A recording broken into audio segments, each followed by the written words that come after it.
Okay, we'll call the meeting to order. Good evening, everyone. Welcome to our Williamsport City Council meeting. It is Thursday, February 16th. We are in Trade and Transit 2. Please rise for the invocation by Councilman Biter, followed by the flag salute and roll call.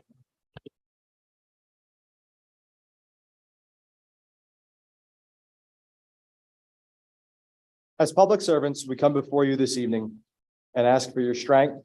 We ask for your wisdom, and we ask for your understanding so that we may clearly see the issues before us from all points of view. Amen. I pledge allegiance to the flag of the United States of America and to the republic for which it stands, one nation, under God, indivisible, with liberty and justice for all.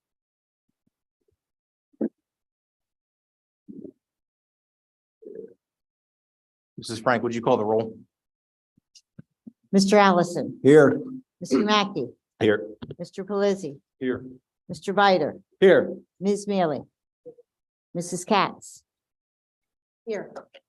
Mr. Yoder. Here, we have a full quorum. Item 3, approval of city council meeting minutes from February 2nd, 2023. Is there a motion and a second? So moved. Motion and a second. Any comments or questions related to the minutes? Hearing and seeing none, Mrs. Frank on the motion, please. Mr. Allison, Yes. Mr. Mackey, Yes.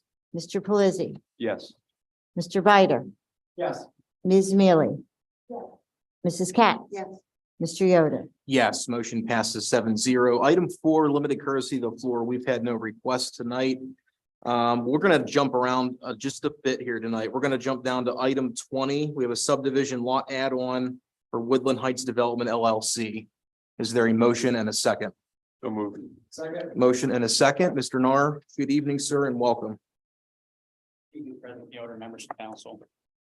What I present to you tonight is a request from Woodland Heights Development. They're requesting a one-lot subdivision of 22 acres. It is within the R2 or R3 zoning district. Merely the whole purpose of them subdividing this parcel is the landowner to the north had approached them about basically creating a buffer from his area.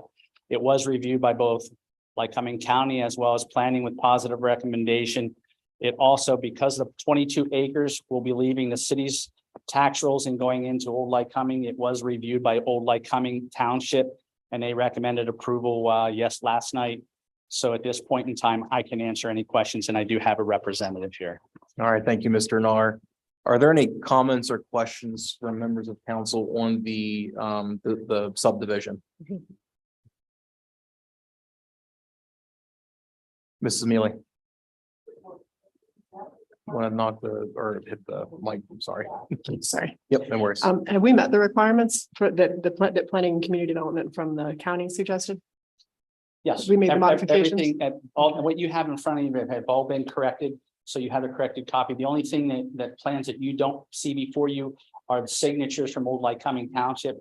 They initially were going to waive that, and then they decided to review it. So they did review it last night at their meeting, and the new stamp drawings, they will get signed tomorrow, presented to me. All of those will be corrected at that point before it goes and gets recorded at that time. Okay. And the development, since it lies part in Old Lycoming and part in Williamsport, how does the taxation on that work out once it's subdivided into individual lots? Normally what happens is where the residual, where the house sits, whoever holds that, even if they're in both parts, generally the majority of that will roll over to where the house sits. And Mr. and Mrs. English's property is in Old Lycoming. This will be attached to it. So therefore it will be created as one deed for their purposes. And that's why those 22 acres then will fall under the rule of Old Lycoming. Got it. So we've effectively just lost a little bit of ground to Old Lycoming, or if at some point it gets subdivided, it comes back into the city.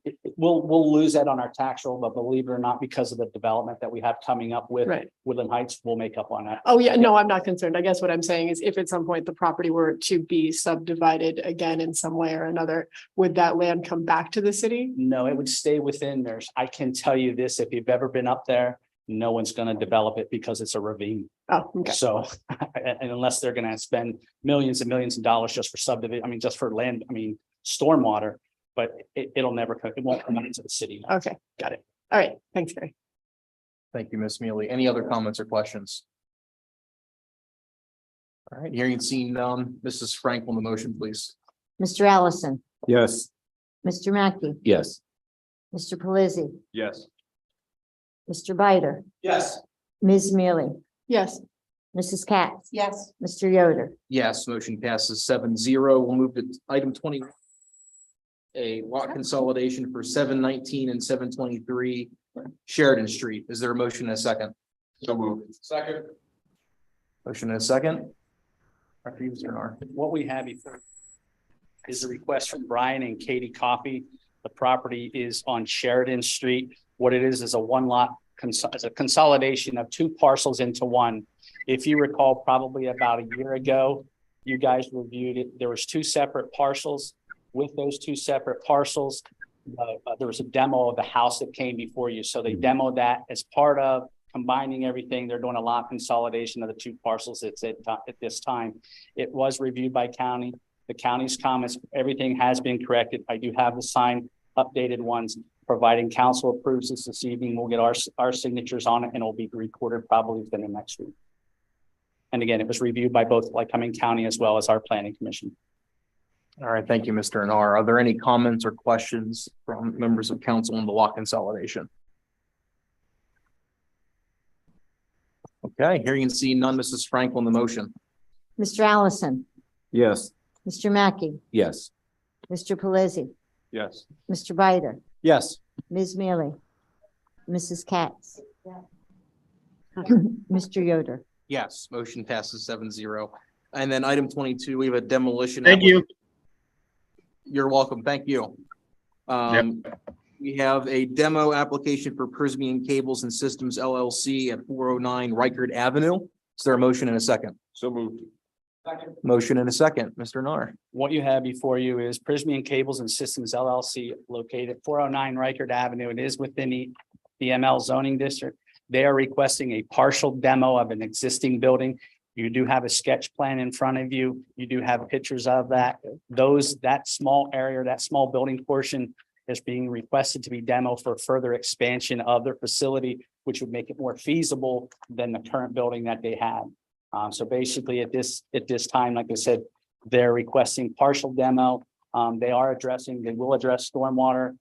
The new addition that they are placing will not come back before council because it is not by a increase of more than 50%. It's less than 50% increase of the building. So therefore it just is required to meet stormwater. It was reviewed by John Sanders. Eric Smithgall is taking a look at it at this point in time. Once they adhere to that and council approves the demo, they'll demo that little portion of the building so that they can do an expansion. And that project is estimated at probably about a $5 million project. Thank you, Mr. Nar. Are there any comments or questions from members of council on the demo application? Ms. Mealy. Yes, T. Ross is here who has represent both locations, and I believe I have a gentleman on Zoom. Okay. Hearing and seeing none, Mrs. Frank on the motion. Mr. Allison, Yes.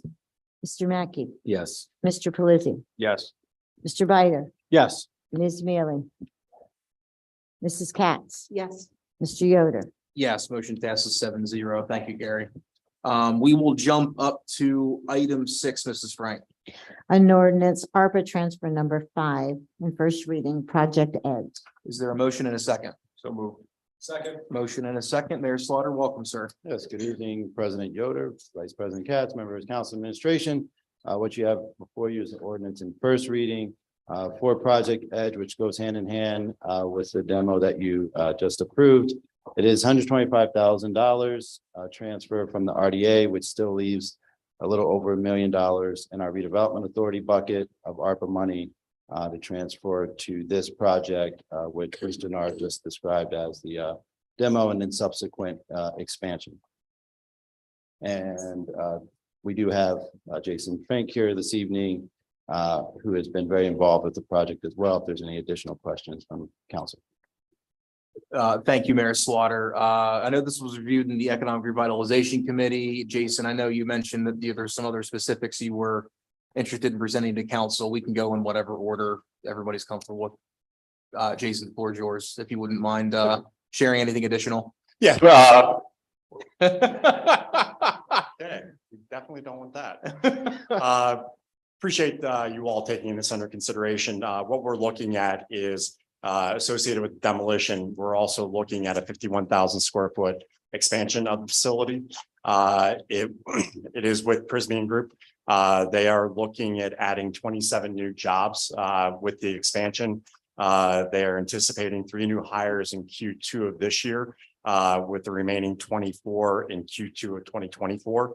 We're looking at for what they refer to as non-desk workers. There will be roughly 20 of those hired for those. Starting wages for them are very solid for manufacturing in our area. They're $49,000 starting wages. Was just talking to the plant manager here on Tuesday. He said that number will most likely be going up because they've already started raising their wages. So he expects that number to actually be higher than the 49 that they initially had quoted us. In addition to that, for those desk workers, those 7 positions, those are starting wages at $73,750. So we're looking at very good wages that are going to be coming with these jobs that are going to be created. Prismian's a very strong group. They are heavily involved in the cabling industry. And what's driving a lot of this expansion is with regards to some of the new things that are coming out as of the past few years, especially with the focus on electric vehicles, because they will be providing a lot of cabling for the electric industry, whether it be for lines associated with the expansion that's going to be taking place associated with our increased use of electric services like this. So the other aspect of it is I can share with you is actually the building construction. They anticipate that to be $7 million is what they're looking at investing. And then for machinery and equipment, it'll be another $14.1 million. So especially with what unfortunately we've been experiencing, or what we just experienced here last week with Shopback. It's good to be able to see that we are seeing more job creation now with good manufacturers here in our market. So with that, I'll answer any questions that you might have. Thank you, Mr. Fink. Eric, this was reviewed in ERC as well. Anything to add from the discussion on Wednesday or yesterday? Yes. Yeah, it was, yes. Yeah, I know the whole week's blending together. So No, Mr. Fink did a fantastic job of explaining it for everybody. And I would just also like to say that the use of the ARPA monies from the redevelopment authority, this is a great use of that money as well, because this is going to bring, as Jason had said, some good jobs back into the community. The construction alone is going to be good for the city as well through the permitting that we're going to benefit from. So thank you both for your work on that. absolutely. Any other comments or questions related to the project, this item specifically?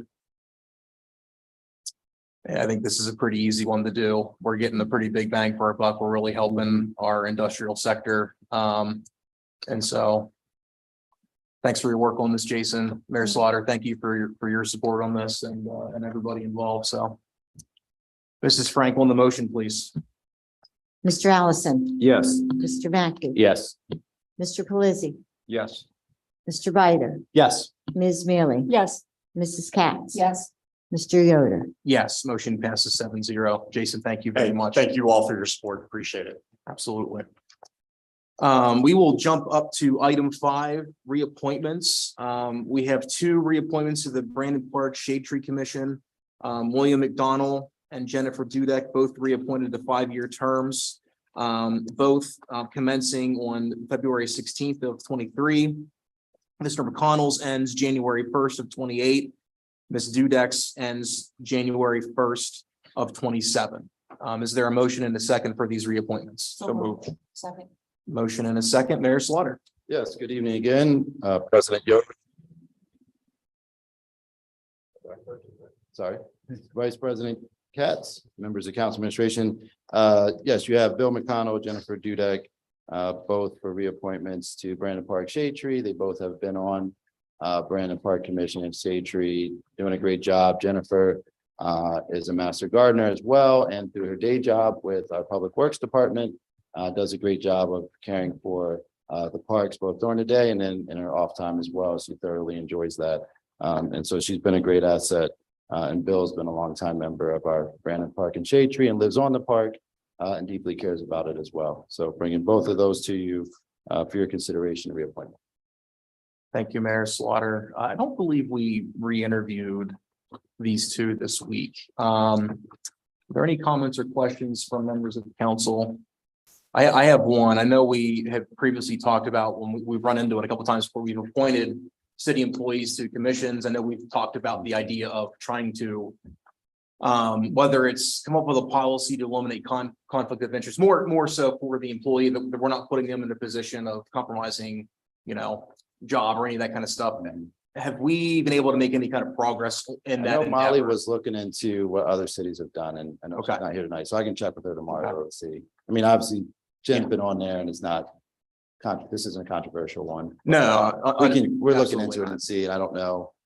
I can check on it. Okay, yeah, that would be good. And she definitely is not. I understand that, but her city employee status brought it to mind. So, Yep. Mrs. Katz. I think over the years, we've had people from Public Works that have been on these commissions. And to me, they've been an asset. Yeah, Jennifer is particularly an asset because she's a master gardener, obviously. And so she's familiar with the park. So, but yes, I like that. Ms. Feely, you had a question? Yeah, I think I first time brought that up, and as Jem pointed out at the time, she's gonna speak her mind, so we don't really need to worry about Yeah. making sure that we have the policy in place where Jen's concerned, but I do think specific, especially if we ever had an at-will employee who wanted to be on a city board or commission, that would be a very important thing. Jen at least benefits from the protections of the union within the Public Works Department, so she's got some protection at least on that end. But I do think it's something that we should look to, because it would be excellent for city employees to know that they could serve on our boards and commissions and not feel as though they might not be able to make their own decisions in that arena. So, but yeah, Bill McConnell's been on the Brandon Park and Shade Tree Commission since before I was around, I think. So these two are sort of no-brainers. Any other comments or questions from members of council on the reappointments? Okay. Hearing seen none, Mrs. Frank on the motion for the reappointments. Mr. Allison, Yes. Mr. Mackey, Yes. Mr. Pelisi, Yes. Mr. Bider, Yes. Ms. Mealy, Yes. Mrs. Katz. Yes. Mr. Yoder. Yes, motion passes 7-0. Bill and Jen, thank you both very much for your willingness to serve again and for the work you do for the Brandon Park Commission. We're grateful for it. Mayor Slaughter, thank you for bringing them forward. Okay, we will move to item 7, Mrs. Frank. An ordinance amending Article 111 of the codified ordinances of the city of Williamsport, setting the compensation of city council. First reading. Is there a motion and a second? So move. Second. Motion and a second. So the next 4 items are all items that we do every 4 years. We legally have to set the compensation for all the elected officials in the city of Williamsport. So we did this, well, a handful of us did this 4 years ago. For a majority of this is our first time doing this. So we're about to go through all of the elected positions and look at the compensation for the next 4 years. So this first one in front of us is the compensation for city council. A couple of things to note, and then I'll turn it over to Ms. Mealy for the conversation that happened in finance. So traditionally, city council salary has been $3,000 a year. It has been $3,000 a year since I think 1972. And it's been $3,000 exactly. It hasn't gone up, hasn't changed. We are consistent in this, if nothing else. We are consistent in this, if nothing else, that is correct. I believe by state law, as an elected official, even though we're part-time, we are offered health benefits, right? And I think traditionally in the past, many members of council have done that. So overall compensation looks much different compared to, I think, what most part-time roles especially 21st century part-time roles look like, okay?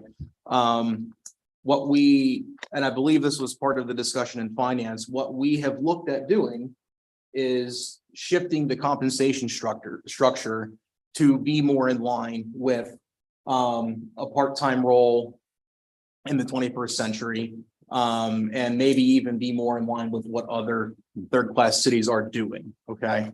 I think that this has been talked about the past couple of times that we've visited this.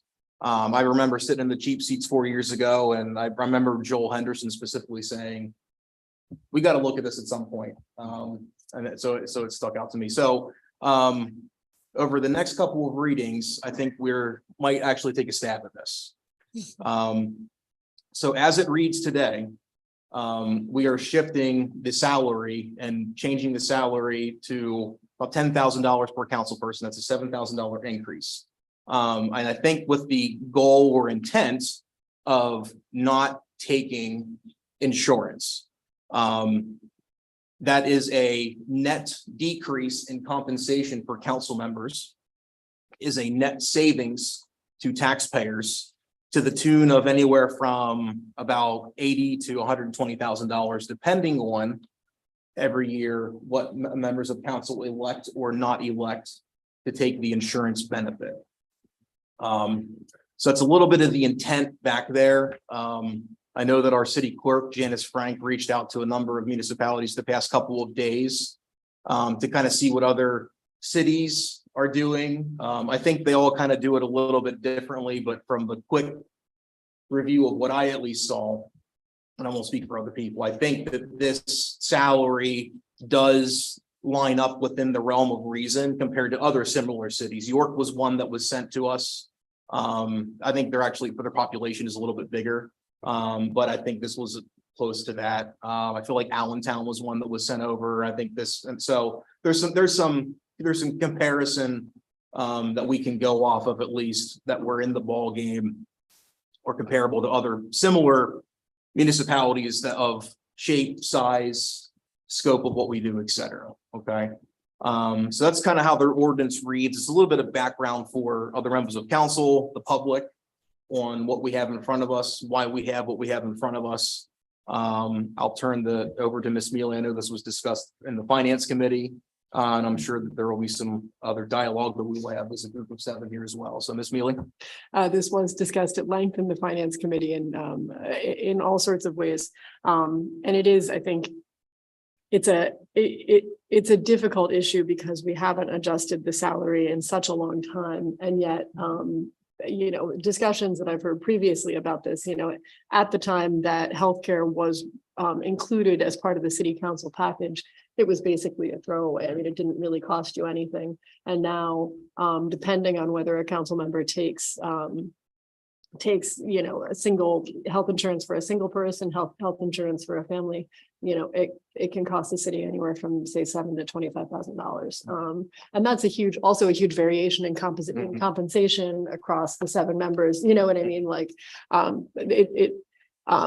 and consequently, it seems more fair both to potentially protect the city from fluctuations in costs like that, and also to equalize the compensation of council members who are already doing a part-time job for somewhat less than perhaps average part-time compensation, to set the salary at a certain point and just leave it there without healthcare.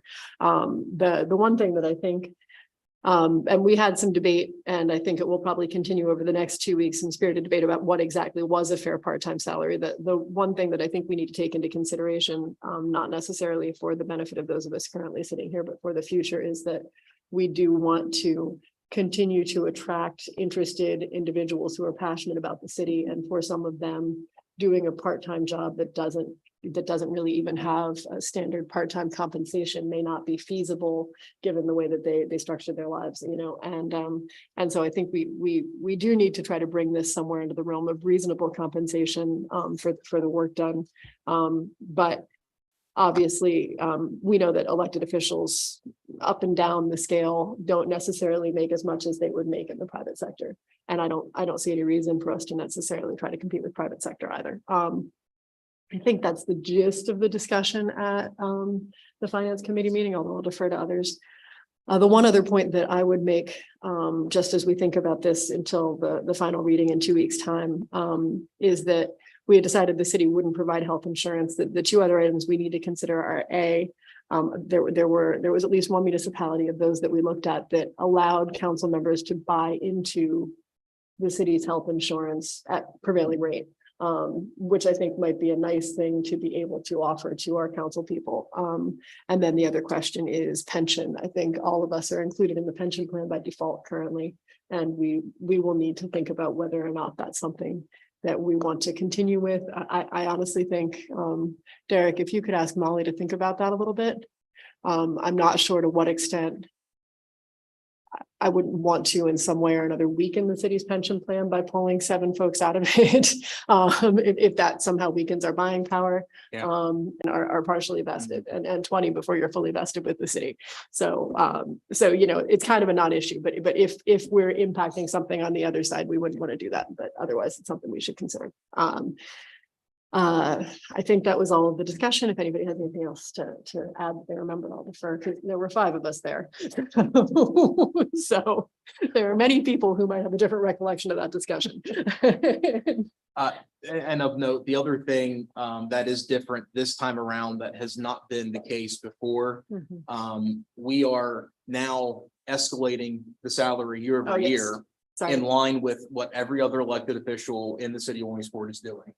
So traditionally, the controller, tax collector, treasurer, and mayor have gotten annual increases to keep up with the essentially inflation, cost of living, et cetera, to make sure that the compensation is remaining competitive given the nature of each of their scopes of work. We have not done that from council's perspective. We are doing that now. And it matches exactly what every other elected official is doing. I think it's 3, 2.5, 2.5, and 3 matches. I think the police union was how we did that. Obviously, the first year does not match the 3 because it's a $7,000 increase as written today, but the rest do. So, any other comments or questions from members of council? If I may just ask. Yes. For my own sake, but also the sake of the public, if you could clarify just a little bit on, let's say, section 2, the source of the shall be effective from the city council, whose term begins January of 2024. So that's an outdated version. Yep. So based on the conversation in finance, we updated that version to go that route. Seems as though that was the direction that the group seemed to be trending. When this was drafted originally, got on paper so we can kind of compare and contrast. Here's what we currently do. Here's a way we could go. So the way it's written, it's option, it's that alternative option, but it's only that. And that is in Dropbox. What Eric's saying is that actually this has not been totally corrected. So there's 2. No, We might want to remove the word alternate, at least, yeah, which gives the impression that. Yeah. Okay, so there's 2 in here. Yeah, that's what I'm saying. So let's do this. In a second here, I'll put this. I do think that's still kind of a live element of discussion, Eric, exactly how we're going to enact it, whether or not it would take effect, when it would take effect and how it would take effect. I don't believe that we can retroactively adjust the salaries of members of council, those being you, me, and Randy, who were elected under a different setup. Right.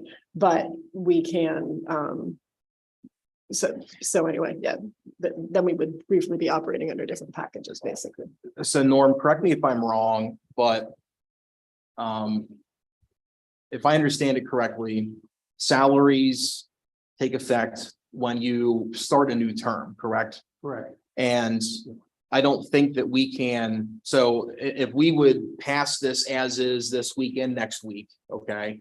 If I understand that correctly, the people or the positions that are up this cycle would go under that starting in January of next year. And then the 3 that are not on that cycle would go under that starting in 26. and they would pick up at year 3. Correct? Yes, Okay, that's why, you would have to, with the effective date, instead of the 20 days after enactment, you'd have to use the alternate section, so. so we would have When to I have had the first alternate drafted- section in there. Pardon? We have to have the alternate section in there is what you're saying. Yes, Okay, because when I first drafted this, I was used, the one that I had originally used was no increase for city council. And just using the old one more than anything as a starting point. okay. Now, here's a follow-up question. Is there a mechanism that we could put in place to where it shifts altogether? So all 7 of us, whoever's sitting here in January 2026, shifts at the same time? Is there any legal mechanism we can do to do that? What The I'm only way- saying is the newly Yeah. elected officials would serve for 2 years Under under the the current old- compensation. Yeah. And then all 7 shift at the same time in Yes. 26, when the off-cycle council people retake office. Correct.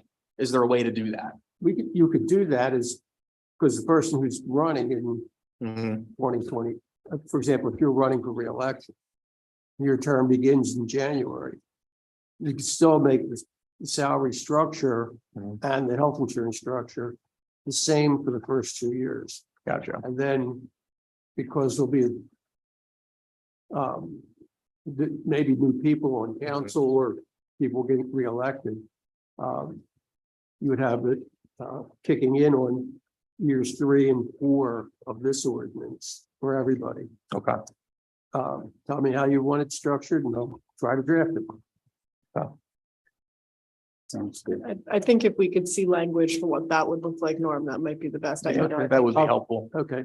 Yeah, And I didn't the realize only- that was an yeah, option, so. Obviously, this ordinance has to be adopted by Yeah. March the 16th. Yep, so we have to do this meeting and next meeting regardless of what the compensation structure looks like. Right. So, but As long as it's adopted by March 16th, you have this meeting, March the 2nd, and then the 16th, so. Yeah. But I'll try to structure it the other way. okay.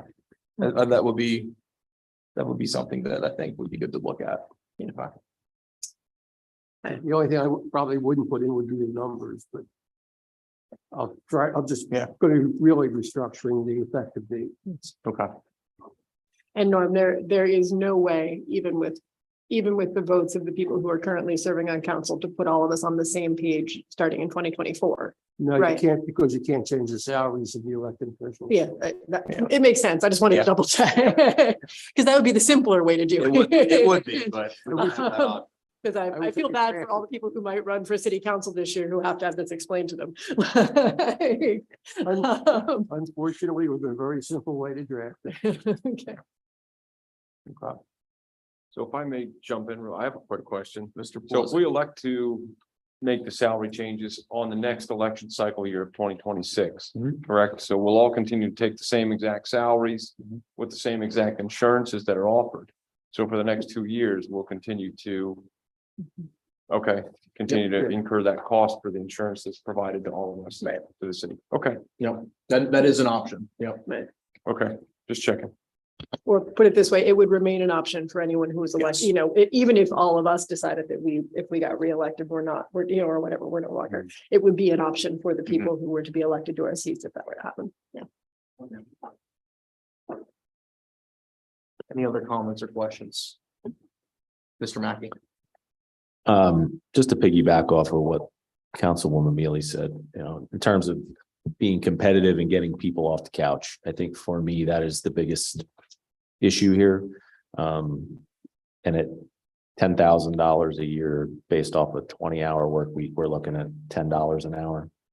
So I just want everybody to think, is that enough to get people off the couch in today's climate? And I don't think that you can discount the way politics has changed in the last 4 to 6 years. So is $10 an hour enough to get quality people who actually care about the city and want to do things for the city? Is that enough to get them off the couch?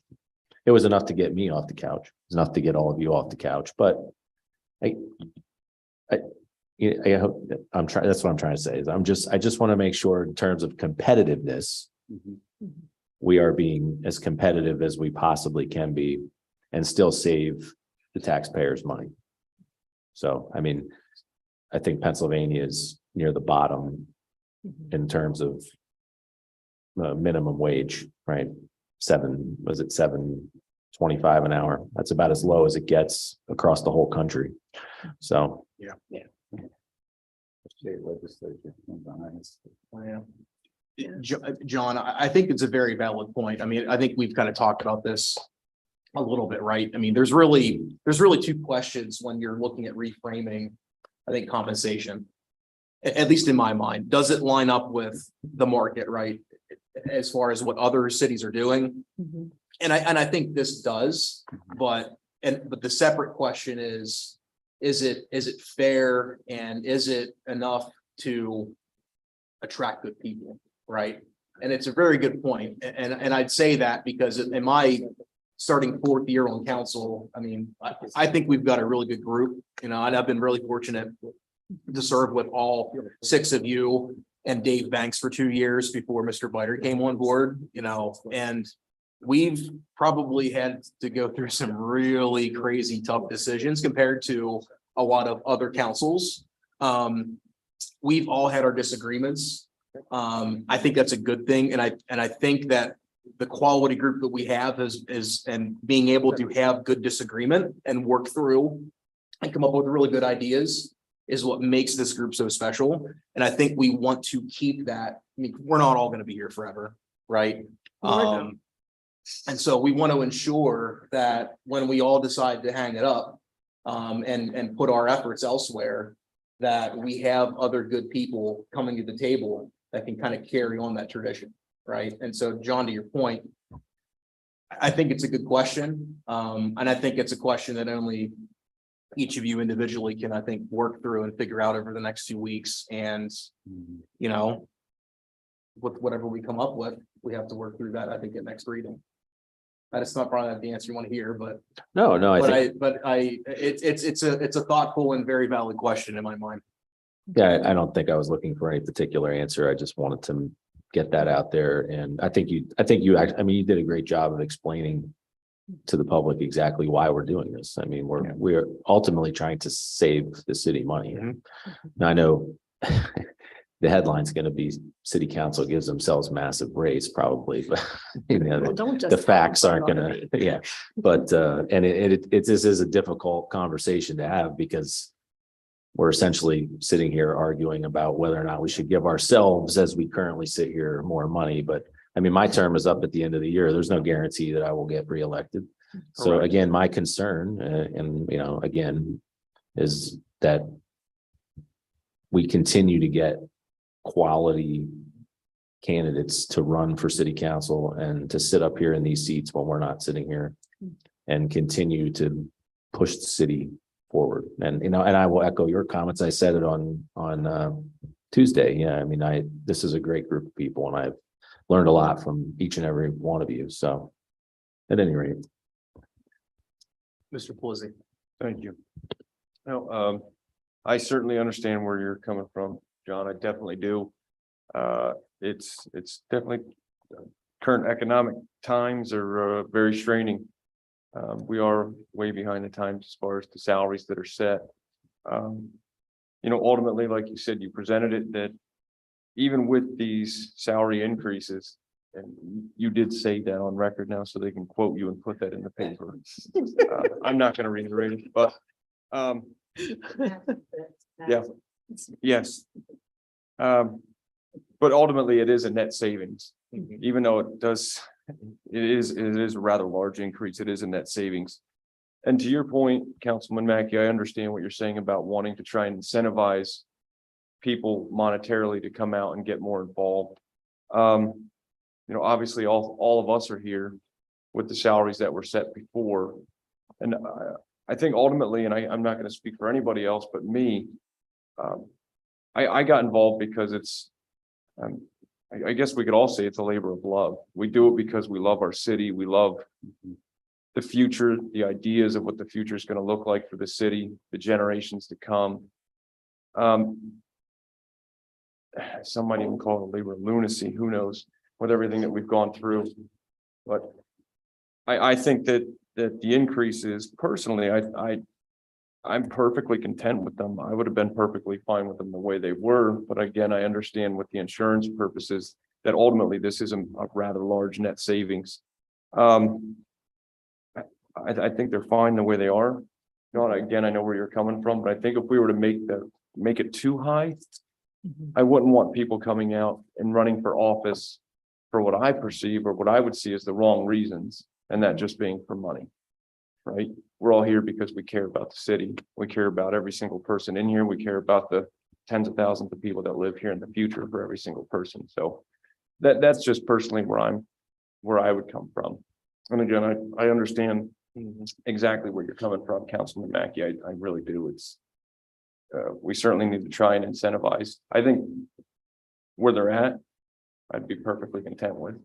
I would just worry a little bit about raising it too much to where you have people that think that we just get elected and then we don't do anything just for the money to sit back. And I'm sure we all know that that is not true.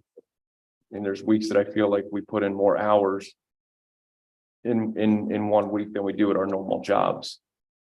So that's all I wanted. That's my 2 cents. Thanks. I would just counter that by saying again, we're not talking about life altering money here. This is not a full-time job. So even if it's 10,000, 12,000, whatever it is, even if somebody decided they were going to run just for the money, I would like to think that candidate would get weeded out in the election because this isn't a job. You just don't show up, answer a couple questions and get to be on city council unless you're Dave Banks. But sorry, I love you, Dave. I really do. Said that. Dave Marshall, I appreciate We're, it. yeah, we're good friends. So anyway, but my point is that there is a lot of effort and work that goes into getting this job and yeah, so I understand where you're coming from, but I also think that the process of getting this job would weed those people out. So. Well, we've got a couple weeks to work through that. So, Mrs. Katz. I think Randy, Liz and I can attest that when we first ran, there was no salary in our mind. There was no benefits in our mind. We just wanted to do this because of the love of our city. And, the thing that's been interesting over the years, and I think the three of us can attest to that, the work is becoming more demanding. There's more work being done at this point, more research. And I think we can all say it's there are weeks there, and this isn't a part-time job. It really is almost a full-time job when you start trying to analyze and study and research and on the phone with everybody to find out all your answers. So you have to do this for the love of it, because even if it's salary of 10,000 is there, it's a part-time job, and you're responsible when you stop and think about it for the taxpayers of our city, and we're making decisions for the taxpayers of our city, and that's why I think we all work so hard to make sure we're making the right decisions. And I don't think money ever crosses our mind. And at this point, I think we're trying to do this at this point to save us the taxpayers' money, to come up with alternatives. So we still have work to do on this one, don't we? Yeah, a little bit. That's all right. Mr. Allison. I want to make a comment on the $10,000 amount, how that wasn't just picked out of the air. There's some rationale behind it.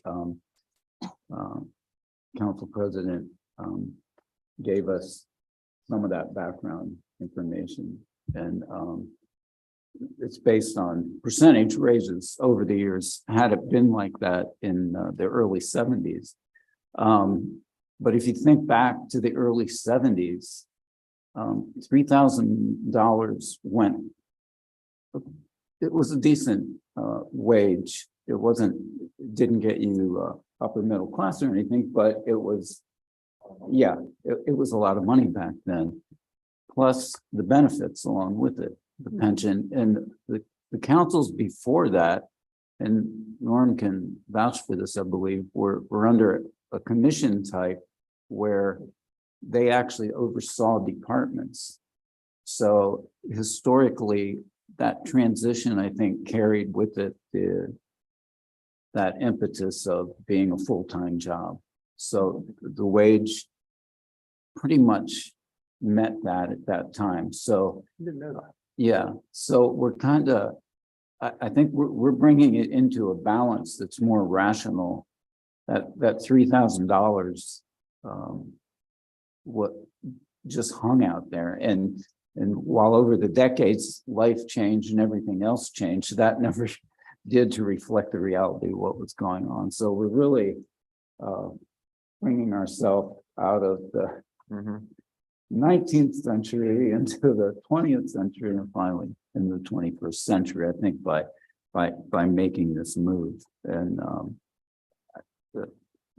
so that the $10,000 it really sounds like a big raise, but as it's already been said, when you take the benefits out that we're intending to do, it's really going to be a ballpark figure. And I do, and I'm just so the public knows, the last 12 years has seen the responsibilities and the issues grow in magnitude that we're expected to deal with and handle and research and make decisions on. So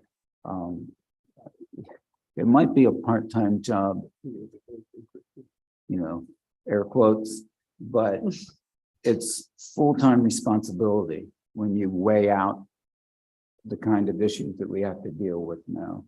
And it runs through every department, from public safety, public works, every single issue that you can imagine has increased in magnitude. So I think we're on solid ground the way we're moving. And whether we're judged in this time, in this place, for what we're trying to do, I think some years down the road, it'll bear out that it was the right decision. Here. Any other comments or questions? We do have a second reading of this, so I mean, there was a lot of points that were made. I think a number of us are going to probably look through a number of things. Norm, I know we're going to look at some other language. We can certainly make any final changes, whether it's language amendments, anything like that, in 2 weeks. But I appreciate the dialogue between all of us, and as always, I appreciate serving with all 6 of you. Mhm. Mrs. Franklin, the vote, please. First reading. Mr. Allison, Yes. Mr. Mackey, Yes. Mr. Pelisi, Yes. Mr. Bider, Yes. Ms. Mealy, Yes. Mrs. Katz, Yes. Mr. Yoder. Yes, motion and first reading passes 7-0. I apologize. There is another person here for another item. We're going to jump down to item 17. Mrs. Frank. Resolution authorizing a contract for professional consulting services with McKismic Architecture. Is there a motion and a second? So moved. Motion and a second. Skip, my apologies. I didn't know that anybody from McKissick was here. No problem, sir. Good evening, President Yoder and members of council. We're bringing to you this evening a resolution to authorize to execute a contract with McKissick Architects to revamp the HARB ordinances. I believe the last time they were touched was when they were originally written about 40 years ago. It's our intention to bring them into the 2021 world, so to speak, try to simplify them, make them more efficient, make them easier to use, make them more timely.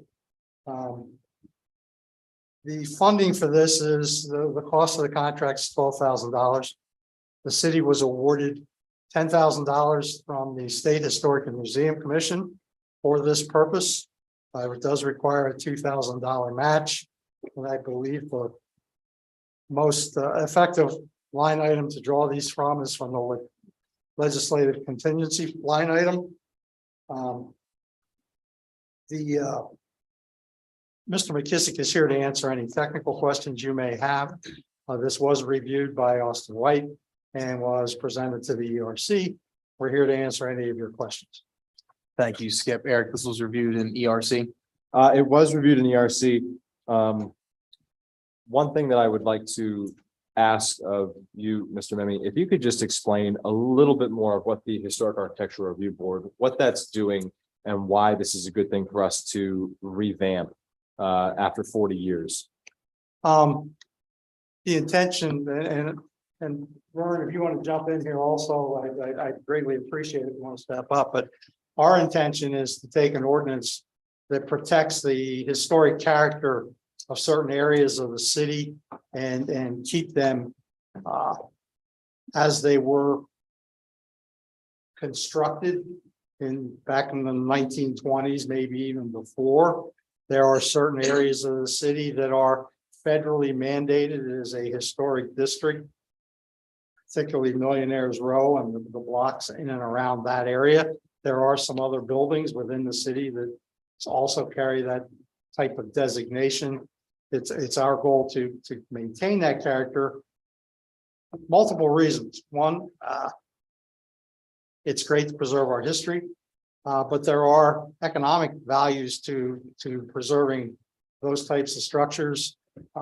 There are many people that look to either buy homes that are historic in nature, and we have one family I know of that just moved here to Williamsport, sight unseen, for a property that is in the historic district from Colorado because they wanted to work and maintain a property. There are potentials to have historic tourism as an element that we could try to promote to improve our economic climate here within the city that is important to us. The issue that we're running into is that right now the ordinance as it stands is quite cumbersome.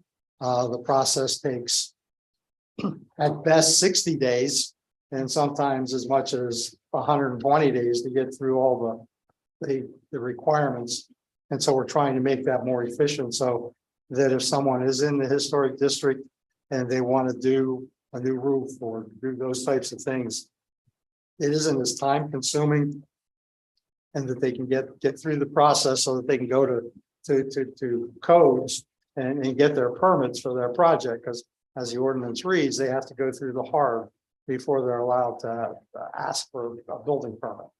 Hopefully that captures it. I'll defer to Vern McKissick to expound on that. Thank you, sir. Thank you. Yeah, the Historic Architecture Review Board ordinances that you have are some of the earliest in Pennsylvania. I think they actually go back as far as 1967. And at that point in time, people were just trying to figure out what it was, a historic review board. And really what it is, it's a compact with the owners in the neighborhoods that are designated as such, that it gives them a sense that if they buy it, they know the homes and the buildings will be preserved in a manner that their investment is worthwhile. One of the problems that happens as the ordinances ages, the world's changed, processes have changed, is it's now more of a discouragement than an encouragement. And there may be some things that we can change working within that from our experience and from a survey, as you did with other things tonight, of what's good practice elsewhere in Pennsylvania. The one thing that we would like to see, I think, look into is a possibility of some things maybe becoming a little bit more administrative reviews, small pieces, small projects that could do exactly what Skip is indicating, facilitate and speed things through. There are always going to be major issues and major decisions that would require the entire hard board. At the end of the day, the Historic Architecture Review Boards also can, and having those districts can give you access to both the federal tax credits for rejuvenation and also to the Pennsylvania tax credit, which can be up to $500,000 to 25% of a project. Now that has some restrictions, but it is something that if you don't have that in place, can hinder developers and access to that for economic development. So there are a lot of facets that come with it, and I don't think those even existed in 1967. When the ordinance was in place. So we look forward to working with the Harbor Board and hopefully after a series of meetings coming back and reporting to you some suggestions. And then it will be, of course, council to determine if they're correct or they need refined further. And if I may ask, I would really like it if you could expand upon your expertise on this, because looking at your website while we were in the ERC meeting, prior to that and a little bit after, I mean, some of the projects that you've been involved with are absolutely beautiful. And not only do they add to the building in a modern sense, but they also preserve the historic sense. So if you could just talk about some of your experiences, please. Yes, we've been on all parts for a long. I come from Wellsboro, so you get a sense of history. It's imbued in your blood. But we have worked on multiple historic district projects across the state of Pennsylvania. Some as owners. Where we have, for example, working with the city of Pittston, just put an individual standing elementary school that's been closed for 60 years on the National Trust. So now we have the eligibility to cover the costs of rejuvenating that old building to help. In place, we've worked in places such as Hollidaysburg, where we're converting churches that have been empty for 17 years, sitting across from the courthouse. Much of our, even locally, we were involved years ago in making the decision whether to keep the Cochran School or demolish it when there was a push to replace it with a new building. Some cases we've worked with Curtin and even done renovations of Stevens over the years. So we're kind of familiar with some of the buildings in the area.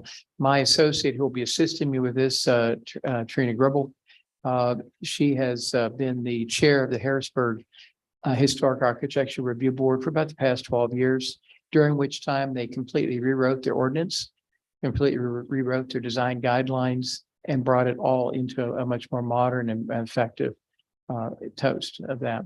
One of the things we think that can come out of this also along the line, and what we've found has been very useful, is the education component for the folks that are out there, because there's a fear that if we're we have a historic building or a building's historic, somehow I don't have control over it anymore. And that's not really the case.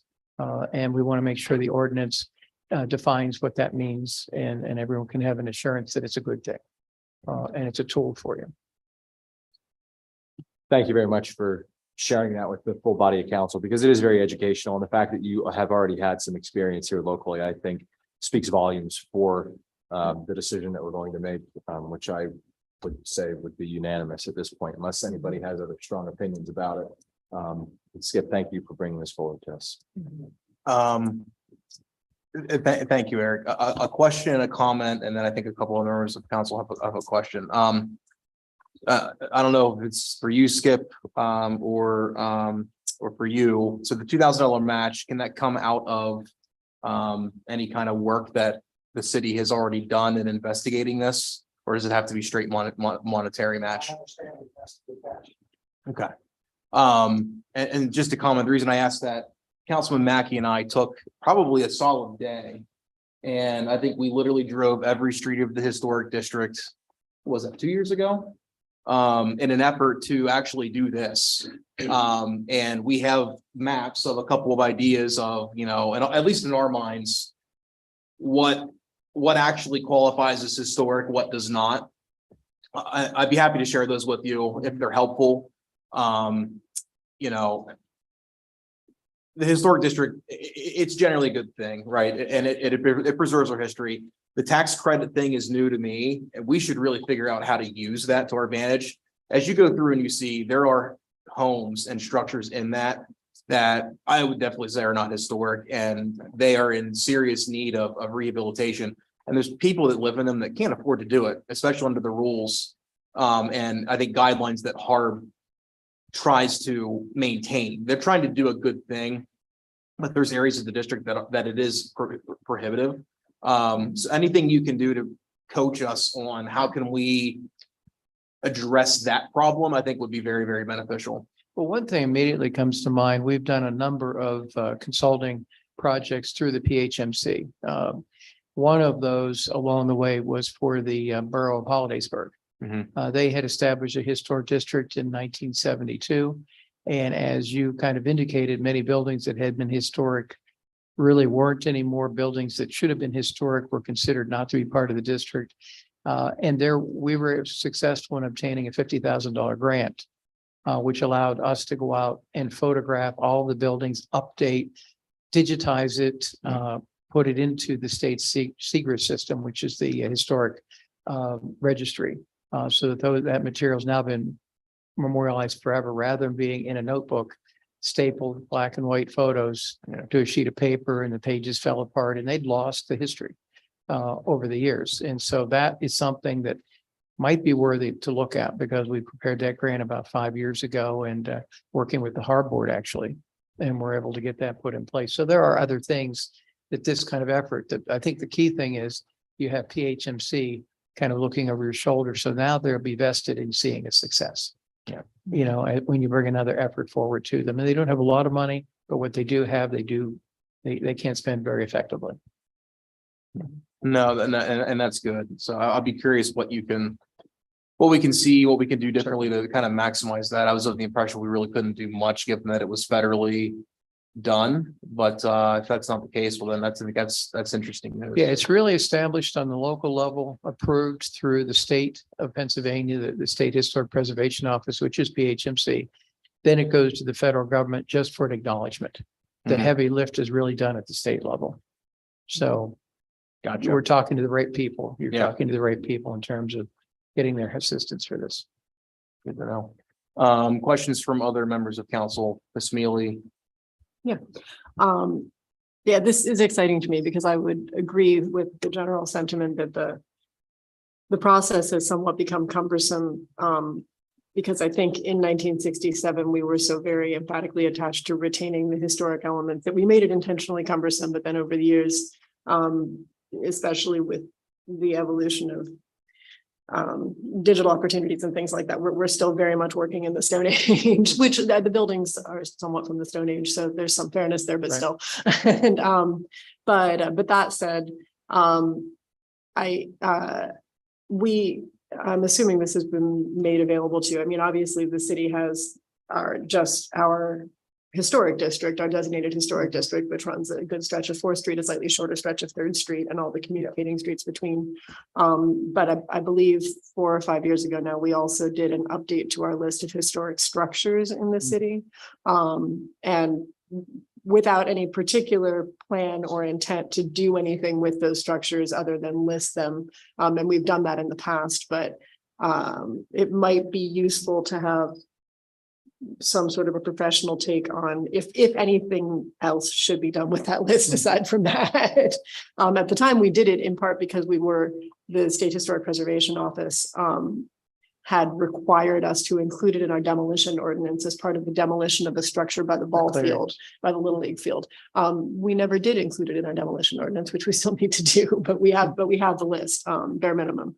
Anyway, I own a piece of property in the historic district, work in another, used to live in the district, and only recently moved out because my family got too big for our spot. But we are in sore need both of an update to the way in which the Harbor Board functions, and then also an update to the level of enthusiasm which we as a community have for our historic district. It can and should be a really remarkable asset to the city of Williamsport. And when we have visitors, because my family operates an inn in the historic district, I can tell you that when we have visitors to the city, they are bowled over by the properties that we have, even though to my mind, because I live here, many of them are in poor condition. And so, you know, I think if we could appreciate the way that outsiders do the history that we have here, and if the homeowners in particular could appreciate that, the district should really be an asset. So I look forward to this as perhaps the first step in working. Right. toward And I that. think you raised some very good points about the individual buildings as well as the districts. Mhm. Establishing an entire district can be a lot of work to do, but what being in a district does, it makes it very easy for someone who has a business or has one of the buildings to access into the tax credit programs. Not that you can't with individual buildings that they designated that may be outside of a historic district. It just takes a little longer. We have one project, we just got it after 2 years of applications and back and forth, came back in December. But now we have access to those monies, which will enable that. It's another old school to bring it back to life. But had that been done, you know, or had been in a district in the past. So you may target certain buildings. There are certain ways to help facilitate the reuse of some of these structures. And it's just another economic development tool. I mean, it can be a helpful thing. And that's where I get back to that fear or appreciate sort of an aspect to it. But it's something we look forward to helping you out with. I spent a lot of time in Williamsport over the years and, you know, always looking for some way to help. And this looked like a great opportunity when we were contacted. So Well, fantastic. we're glad to be able to help. If I can make one further point, Adam, and this is actually just a financial point. As we were discussing what funding stream this money should come from and deciding that legislative contingency was probably the best location. And Derek, I think this is the point for the budget next year. I made the point that at least every other year, it seems to me that at least back before Mary left the community development department, she was coming to us with something that needed a city cash match, some sort of project, some small amount of funding we'd gotten that needed like a $2,000 cash match. And it might be my suggestion that we build this into the codes department's budget in the same way that we have monies for other entities. It's not that we would use it every year, but that we have $2,000 that we put in so that we have a cash match for small grants received for HARB or other community development adjacent projects like that. I'm fine with the legislative contingency thing, but it just seems like if we know that we will regularly wind up spending money, then we should put it there. Yeah, I mean, I think skipping the conversations digitally that we had, you know, this is I mean, it doesn't seem like there's a lot of room on the administration's end from other line items, right? This is a general last ditch fallback, right? But, you know, and the counter, I mean, I don't really want to tell you where to pull it from in the administration's budget, right? I don't want to hamstring another department, et cetera. So, you know, I think to that point, if we're going to do this continually, that's not a bad idea to look at.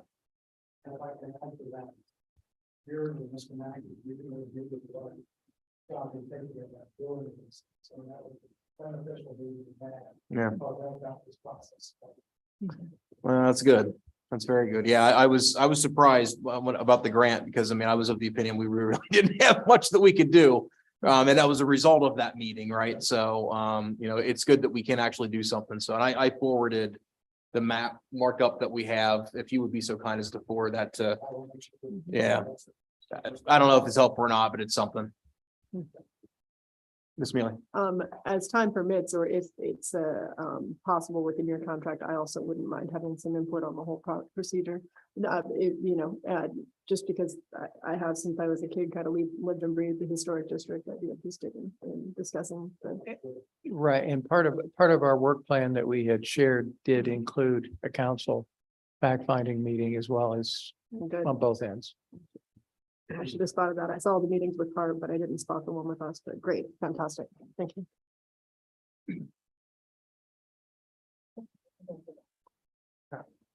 Any other comments or questions, Mr. Pelisi? Just one real quick and then I'll let us go, move on.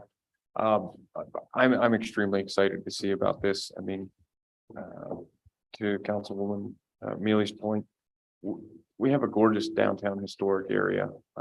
You know, at the turn of the century, Williamsport had more millionaires per capita than anywhere else in the world. You look at some of the homes on Millionaires Row and they're absolutely, they're overwhelming. And yeah, having grown up here and lived here our whole lives, you look at them and you're going, some of these really need some help. But to know that now there's new monies available in the form of grants that could certainly help fix up these properties. I'm excited to see what that may do now to encourage and hopefully incentivize more people to want to move down into that area. I know there was always a lot of fear of buying one of these old houses, feeling like you're Tom Hanks in Money Pit. You know, you never know what you're going to get into. I've renovated them myself and I've had bats fly up out of the flooring.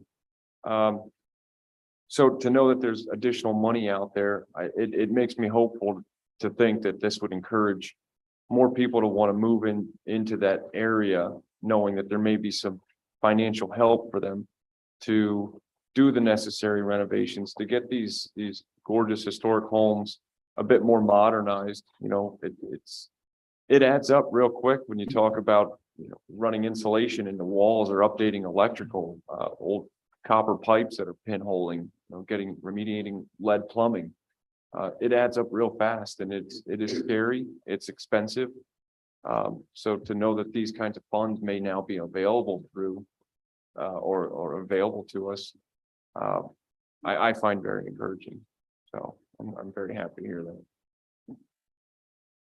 That's all. Any other comments or questions? All right, hearing and seeing none, Mrs. Frank on the motion. Mr. Allison, Yes. Mr. Mackey, Yes. Mr. Pelisi, Yes. Mr. Bider, Yes. Ms. Mealy, Yes. Mrs. Katz. Yes. Mr. Yoder. Yes, motion passes 7-0. Thank you. Thank you. We'll jump back up to item 8, Mrs. Frank. An ordinance amending Article 123 of the codified ordinances of the city of Williamsport, setting the compensation of the mayor. Is there a motion and a second? So moved. Second. Motion and a second. So back onto the salary conversation. This is the mayor's salary. Nothing has really changed in structure or anything like that compared to how we've previously done this. The increments reflect, I think, a 3, 2.5, 2.5, and 3 that are in line with, I believe, the police union contract. So this was also reviewed in finance. I'll turn it over to Ms. Mealy if there was anything specifically else discussed about this or the other two as well. So Oh, finance didn't have that much to say about anybody else's salaries. I figured as much. But hey, No. cover our bases. No, I would note that that while the mayor's salary, I think part of our packets was a year-over-year comparison of salaries adjusted for inflation, Mhm. salaries adjusted for a 3% increase annually. And the mayor's salary falls slightly less than if it were absolutely adjusted for inflation, but much higher than if it were a 3% annual increase over the course of the last 50 years. Yeah. While the council salaries remain the same. No. But no, so I think we're in the realm of appropriate in the case of the mayor's salary. I would agree. Right. Any comments or questions from other members of council? Okay. You're gonna see none. Mrs. Frank on the motion in first reading. Mr. Allison, Yes. Mr. Mackey, Yes. Mr. Pelisi, Yes. Mr. Bider, Yes. Ms. Mealy, Yes. Mrs. Katz. Yes. Mr. Yoder. Yes, motion passes 7-0. Item 9, Mrs. Frank. An ordinance amending Article 129 of the codified ordinances of the city of Williamsport, setting the salary of the city treasurer and tax collector. Is there a motion and a second? So moved. Motion and a second. This is the city treasurer and tax collectors. This one is slightly different. So I think the treasurer is around 45, 46 right now. The incremental bump normally would be about 47. We're bumping this one first year to 50. So it's split 25 and 25. For the rationale, you know, the past 5, 6 years, I think we've had to go through an appointment process twice to appoint a city treasurer. And we've been very lucky. We had a really good one in Nick Grimes, and Kevin Mackey is I think taking the work that he did and kind of amplifying it. So we've got good people there. And I think given that we've had that happen, I'd say a couple of times over the past 10, 15 years, we need to look at, I think, increasing that salary from a retention perspective, right? And I think this gets us more in line as well with other municipalities. I believe Mayor Slaughter, Molly had looked at, what was it, Bethlehem? I forget which city it was. But I think this gets them pretty close to that, which is I think our goal here. Yeah, it was Allentown. Yes. Lancaster and Wilkes-Barre and a few others. So Yeah. each does it a little bit differently. Yeah. And Scranton as well, actually. Yep. So Scranton's really interesting. They have one is part of their administration and one's elected position. So their tax collector and treasurers are split.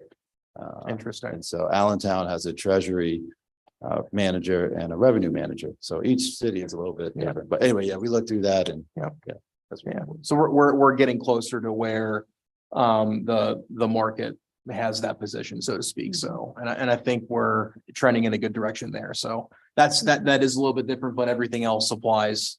Same incremental increases year 2, 3, and 4 that mayor, controller, council have. So anything to add from finance? In finance, we pretty much discussed the fact that this position needed to have a slightly higher salary, we thought to be appealing. I would note that that's not entirely the reason why we've had to appoint treasurers the last 2 times. At least the first time it was more or less a retirement effective midstream. But that said, this very much is a full-time position and we want a motivated individual in this position. And I think to achieve that, and especially to achieve that reasonably long-term, the salary needs to be competitive with the area. So as we evolve into that, I think we will be better served. I would note, I think among the municipalities within which Molly did research, some of them had absorbed the tax collector and or treasurer as a city employee because they were home rule municipalities. And long run, because home rule gives municipalities so much more flexibility, that might be a wise track for us to look at, both because of flexibility like that, but there are many other areas in which the city could see potential for both savings and efficiency, I think, if we became a home rule municipality. Thank you, Ms. Mealy. Any other comments or questions from members of council? Okay, hearing and seeing none, Mrs. Frank on the motion, please, for item 9. Mr. Allison, yes. Mr. Mackey, Yes. Mr. Pelisi, Yes. Mr. Bider, Yes. Ms. Mealy, Yes. Mrs. Katz. Yes. Mr. Yoder. Yes, motion passes in first reading 7-0. Item 10, Mrs. Frank. An ordinance amending Article 131 of the codified ordinances of the city of Williamsport, setting the compensation of the city controller. Is there a motion and a second? Move it. Motion and a second. So same thing goes with the city controllers, the mayor. We're just kind of continuing on. Full-time position, incremental increases that we've done year over year over year. Nothing really is changing structure, compensation, level, et cetera. Ms. Mealy, anything from finance to add? Nope, we thought the salary was in line with the job duties, basically. Any other comments or questions from members of council? Okay, hearing and seeing none, Mrs. Frank on the motion in first reading. Mr. Allison, Yes. Mr. Mackey, Yes. Mr. Pelisi, Yes. Mr. Bider, Yes. Ms. Mealy, Yes. Mrs. Katz. Yes. Mr. Yoder. Yes, motion passes 7-0. We'll revisit all 4 of those again in 2 weeks, and we'll look forward to any kind of final added discussion. Thank you all. We will move to item 11. Mrs. Frank. Resolution authorizing a memorandum of understanding between the city of Williamsport, the Williamsport Area School District, and the First Community Foundation Partnership of Pennsylvania regarding the resurfacing and maintenance of the Cochran tennis courts. Is there a motion and a second? So moved. Second. Motion and a second. Mayor Slaughter, welcome back, sir. Good evening again, President Yoder, Vice President Katz, members of council administration. What you have before you is an MOU between the city of Williamsport, FCFP, and Williamsport Area School District related to Cochran tennis courts. This sort of came about via historically, we've had a relationship unofficially with the school district related to these courts. As we started to look at resurfacing and reconstruction of other courts, pickleball, tennis, and basketball throughout the city, we started to receive calls about Cochran as well. Many folks thought it was a city. They were city tennis courts. Of course, there's school district. And then it sort of grew legs from there. We did some research, found out that our streets and parks have been for many years working with the school district, sort of hand in hand, with nets and different things, minor items, nothing major. So we decided to have a formal agreement. Then it grew from there to, we started receiving calls about folks that wanted to donate in support of the courts and resurfacing and all that. And then actually Andy and Karen Hooker from the Central Pennsylvania Tennis Center over in South Williamsport got wind of it. And now they're involved, and they made us aware of not just Cochrane, but United States Tennis Association grants. And so it's really has grown in scale since the initial just simple MOU. But this is just the MOU for folks, basically, if they want to make donations specifically on behalf of the Cochrane tennis courts in that neighborhood. FCFP is serving as that conduit to do that, so they can make the contributions to FCFP. And then if and when we get to a point where we have the either grants or private donations to surface and do the Cochrane courts, then we have the FCFP to facilitate that process. There's nothing within this MOU that binds us to the school district, binds us financially at all. Austin reviewed it, as well as Fred Holland on the school district side. I think it's bullet point 13, I believe, that memorializes that. So this just gives us a process now to work with the school district and FCFP in a formal manner. Hopefully, hopefully when we address the Cochrane tennis courts. And so this was reviewed in Public Works, I believe. Thank you, Mayor Slaughter. This was viewed in Public Works. Yes, it was. The one thing that is really good is that this is another project that's going to be funded by donations. Or grants. And Or grants. Or Possibly. grants. or grants, one or the other, but it's not going to come out of taxpayers' money, which is unless the grants are going to have matching funds. Yeah. Which we don't know where that's going to go yet. Right, it's very early in the process. We got wind of the USTA sort of after the fact, once they did the newspaper article. And so Andy and Karen Hooker made us aware of USTA. They've been calls already with folks. You know, when it gets to that point, they've already said that they would like to make a contribution. So I should thank them publicly as well. Community Foundation Partnership, they're the ones that are going to handle all the funding, right? Correct. So the city is not going to be responsible for any of that. That's correct, related to Cochrane. Now, if somebody would like to make a donation, obviously in support of a city park, they can make that directly to us. But if they want to contribute and they want their contribution to go directly to Cochrane, that has to go through the FCFP. Let's make that clear that we will Right. take donations for the parks. We did, yeah, we just, Sungaset just asked about that the other day, and we Exactly. we made that clear. Exactly. But at Visit Stantown with Cochrane School, as we discussed, I think everybody felt more comfortable with this because at first everybody was thinking the city is going to be taking over something that the school district owns, and Right. to make that perfectly clear, that is not where this stands at all. Right. And that was our discussion. And I think it's a good project. Thank you, Mrs. Katz. Are there any other comments or questions for members of council? Ms. Mealy.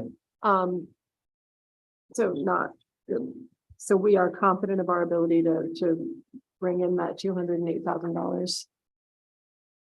I don't want to get the cart in front of the horse, but working with USTA for the last few weeks, they were very excited about growing the game of tennis in the city.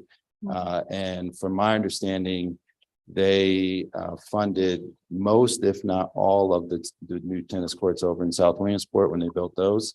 USTA, I believe, was heavily involved in that.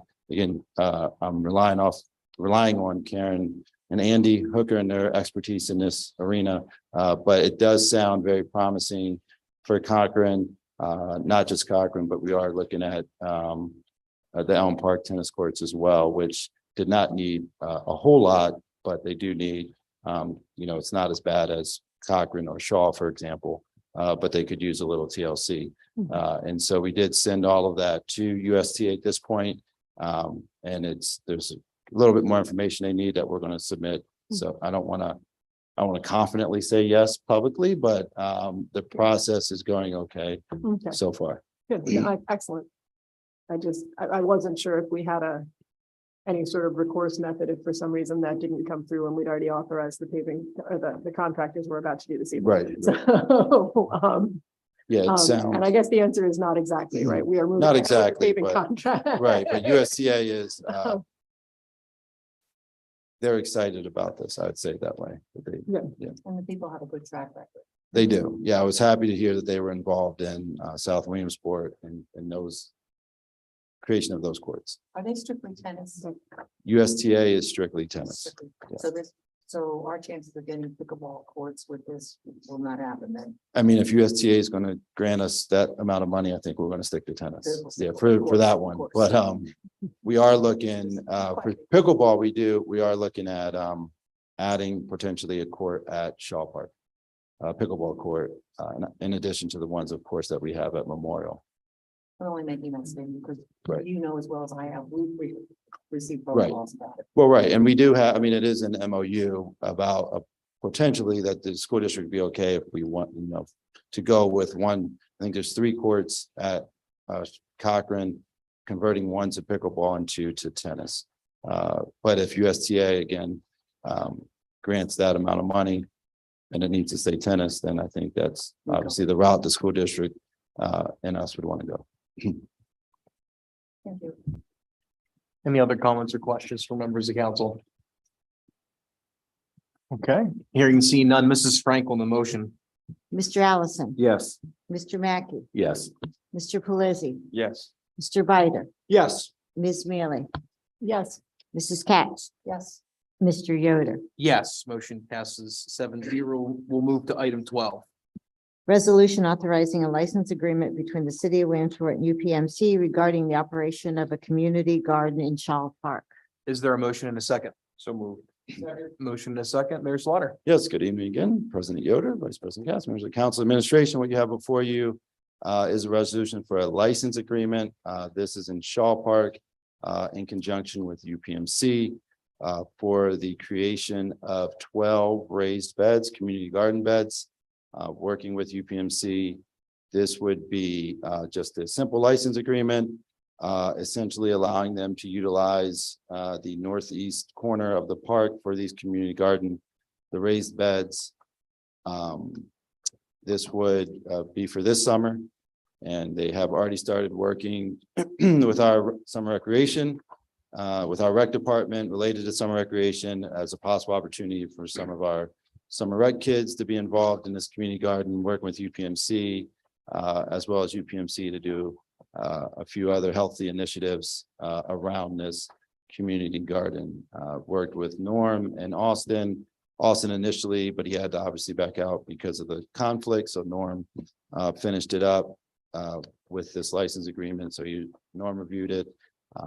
And again, not to get the cart in front of the horse, but we are working with UPMC on some potential additional funding possibly related to Shaw Park. Thank you, Mayor Slaughter. This was reviewed in Public Works as well. yes, number one, we do have to meet our rec director. None of us have met the rec director yet. Yes, he's coaching right now basketball. So once the season will be ending the next few weeks and he'll be able to be in. Yes, he's doing a great job. But yeah, I'll bring him in for Face to the council. name. Absolutely. Yes, we did discuss this, and we're very happy that UPMC is getting involved with this. And Shaw Park is getting a lot of things out of it, which I think is gonna be terrific for that time of the city.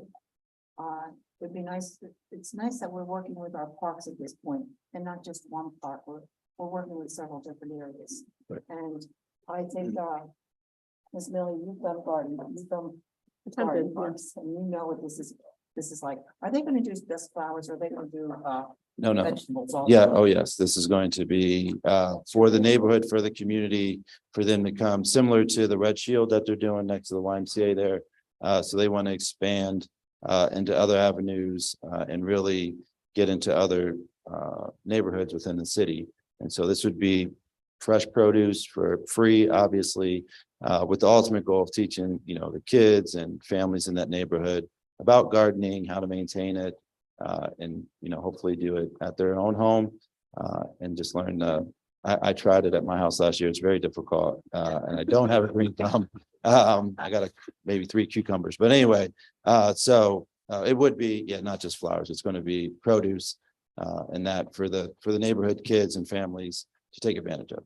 What was interesting when the business association was working with, big activities in Brandon Park. One of the things were, a garden. Mhm. And it was interesting how the kids were really interested in how to grow the food that they eat. They wanted to learn how to do that.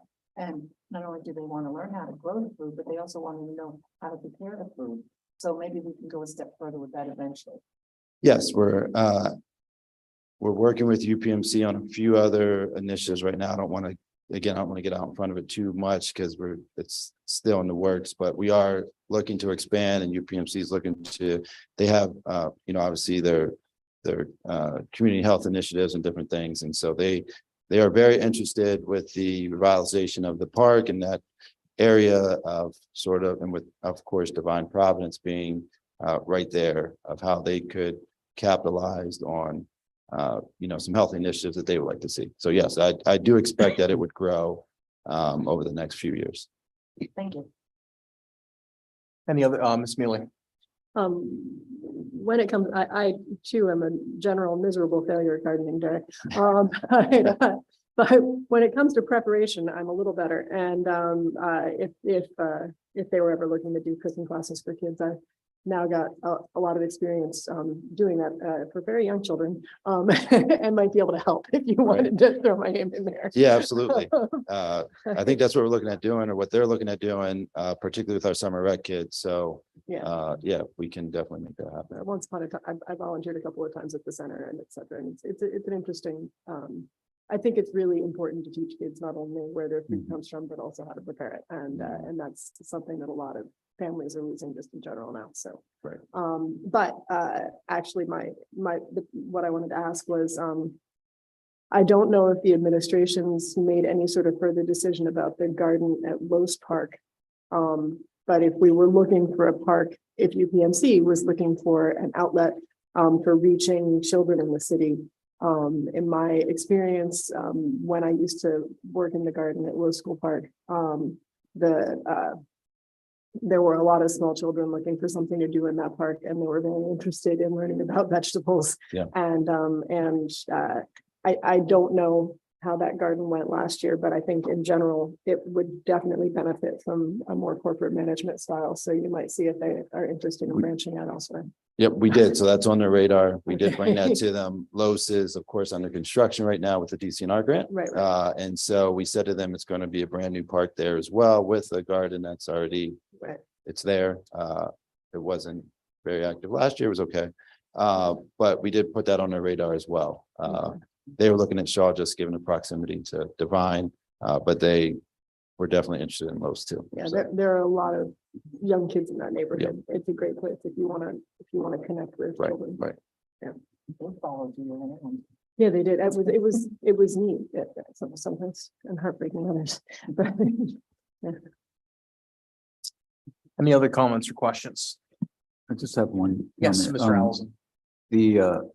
There's a very successful community garden on Park Avenue, right by UPMC, and UPMC's been helpful in that, but the Salvation Army has really helped. But there's a strong sense of community down there, and it's really drawn people together, and it's feeding a lot of people. I mean, it's smashingly successful, the amount of food that passes through there. And, any place we can replicate that anywhere in the city is, raising not just the ability to have the good food, but to learn about what is good food and different ways it can be used. So, yeah, I think it's a wonderful thing. The more we can encourage that and help it to expand in the city, is going to be better for everybody. Any other comments or questions? Okay. Hearing seen none, Mrs. Franklin, the motion. Mr. Allison, Yes. Mr. Mackey, Yes. Mr. Pelisi, Yes. Mr. Bider, Yes. Ms. Mealy, Yes. Mrs. Katz. Yes. Mr. Yoder. Yes, motion passes 7-0. Item 13, Mrs. Frank. A resolution by municipality certifying provision of local match for state operating financial assistance. Is there a motion and a second? So move. Second. Motion and a second. Is Todd right out there? Todd, sorry, I forgot that you were joining today. Good evening, President Yoder and members of council, and I do apologize for the virtual attendance this evening. The local match, as we say, every year, River Valley Transit, now River Valley Transit Authority gets a state section 1513 operating allocation, which requires a local match contribution from the municipalities we serve. This year, our 1513 allocation was about 5.5 million. And the state was requiring us to have a local match of $469,890. The city share that we will be invoicing was, $283,254.30. We kind of base this on ridership and a look at mileage. The city shares roughly 60% of the total local match. In the past year, I think the city's total boards and lights for trip, origin, and destination was about 64%.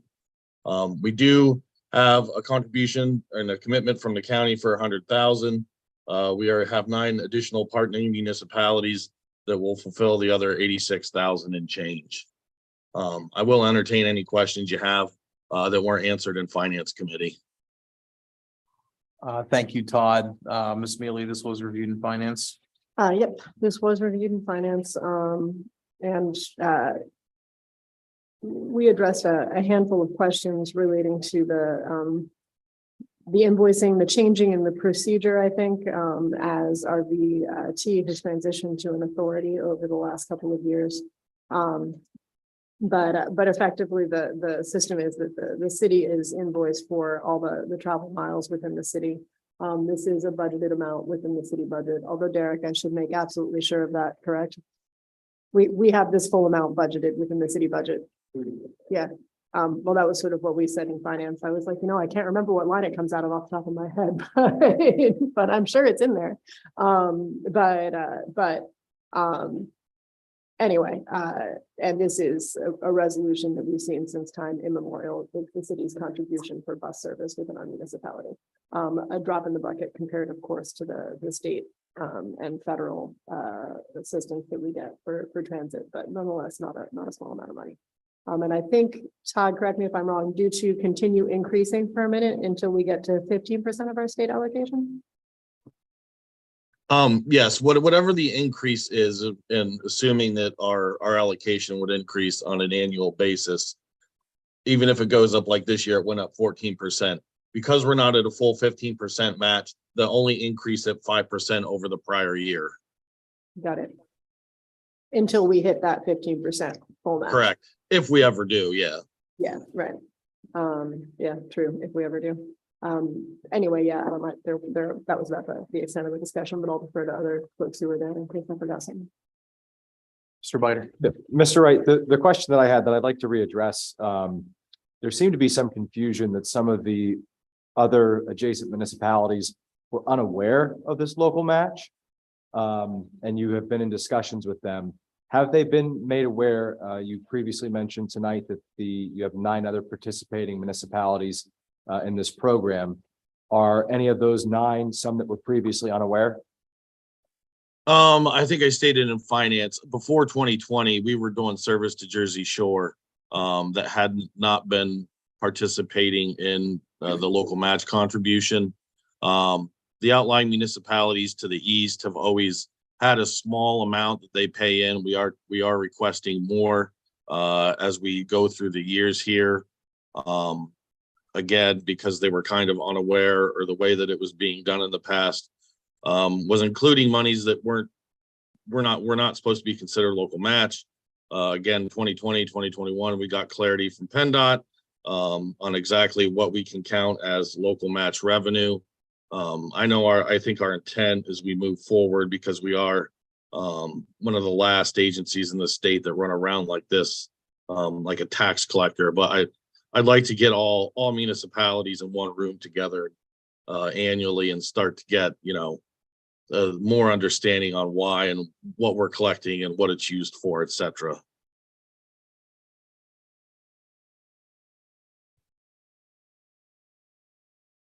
Any other comments or questions?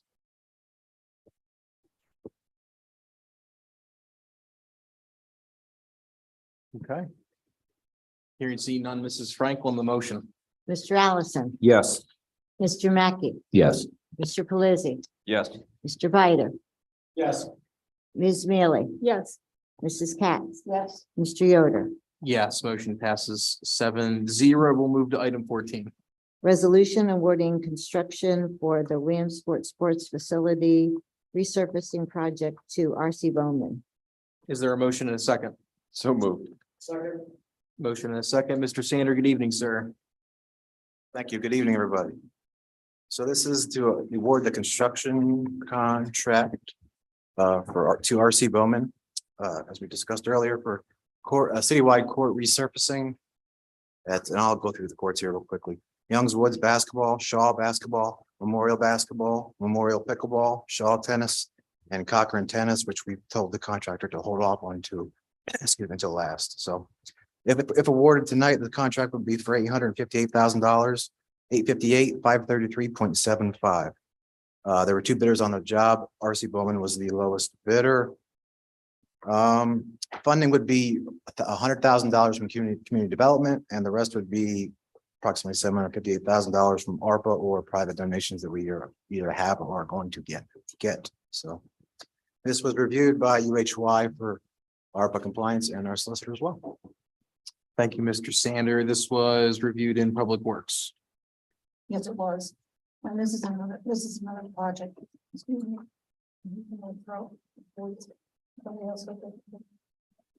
Between Vince, Randy, you guys want to talk about Public Works? yeah, that's okay. Grab some water.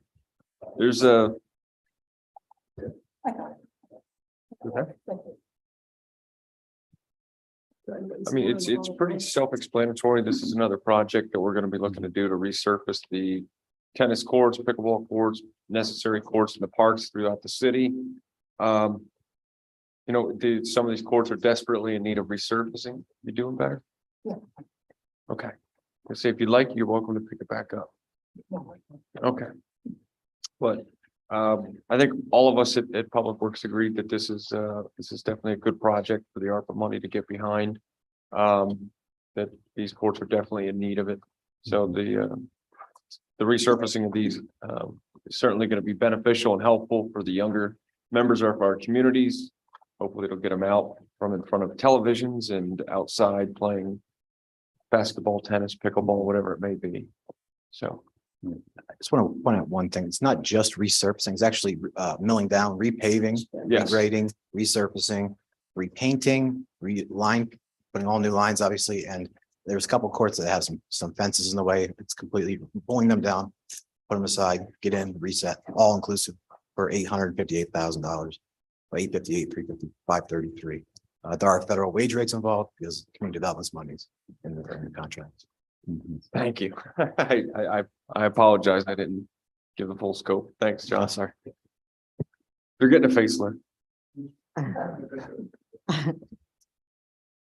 Any other comments or questions, Mr. Bider?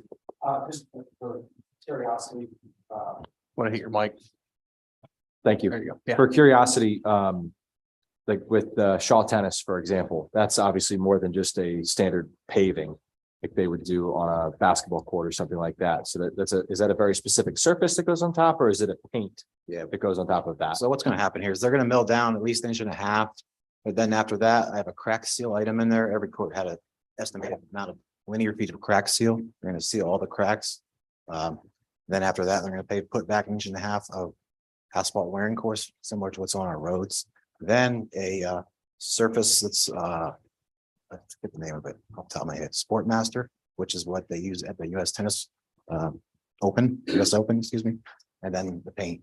So And the reason why I ask is that is a significantly higher price than a lot of these others. I mean, just for Shaw Tennis, it's a $309,000 bill. So I was just curious if it required something special. that's just the area because of the immense. It's four big obviously area. yeah. But and then Cochran Tennis again being a bigger chunk of money. So I assume there was something specific about that, but thank you. Any other comments or questions? Mr. Allison?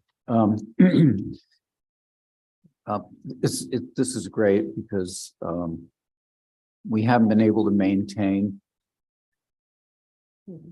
It's great that we're doing something now citywide, but for financial reasons, we haven't maintained over the years, which is the key to not having to do this all at once. So I really think with all the increased recreation activities that we're providing, not just this, but the other, the workout place and the pool, the splash pad. I mean, you can add all these things up. I really think we need to focus on the recreation department.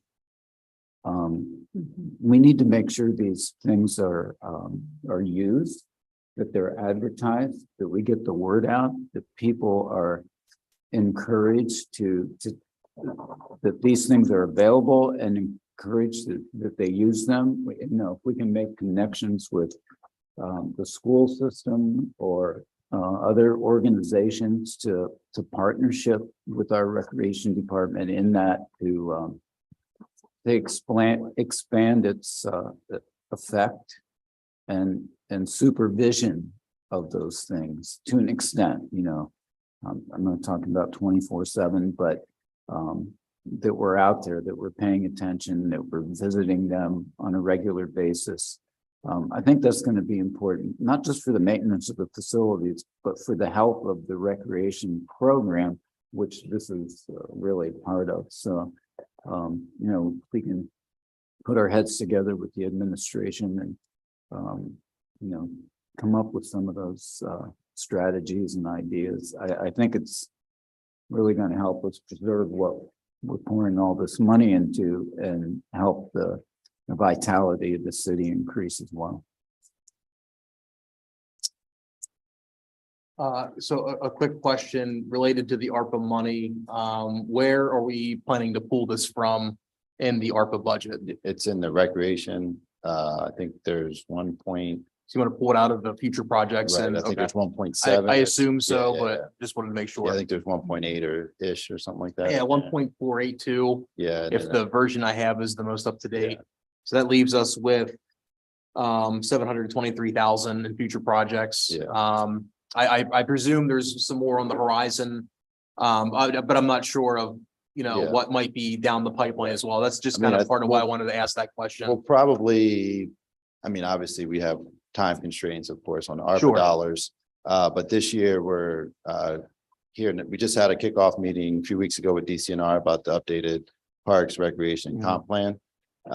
And so that's going to start later this year. Obviously, it'll be public input, council input. And then, so we'll probably right now, I don't foresee anything at this point. Obviously, we did the pool filter. Now we're doing all the resurfacing. We've done the splash park.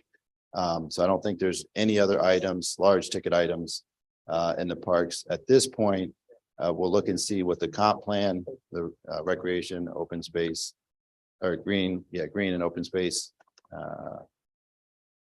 What they suggest and what we all would like to see, and maybe we'll save some of that for whether there's match money. Obviously the goal would be we update our comprehensive plan.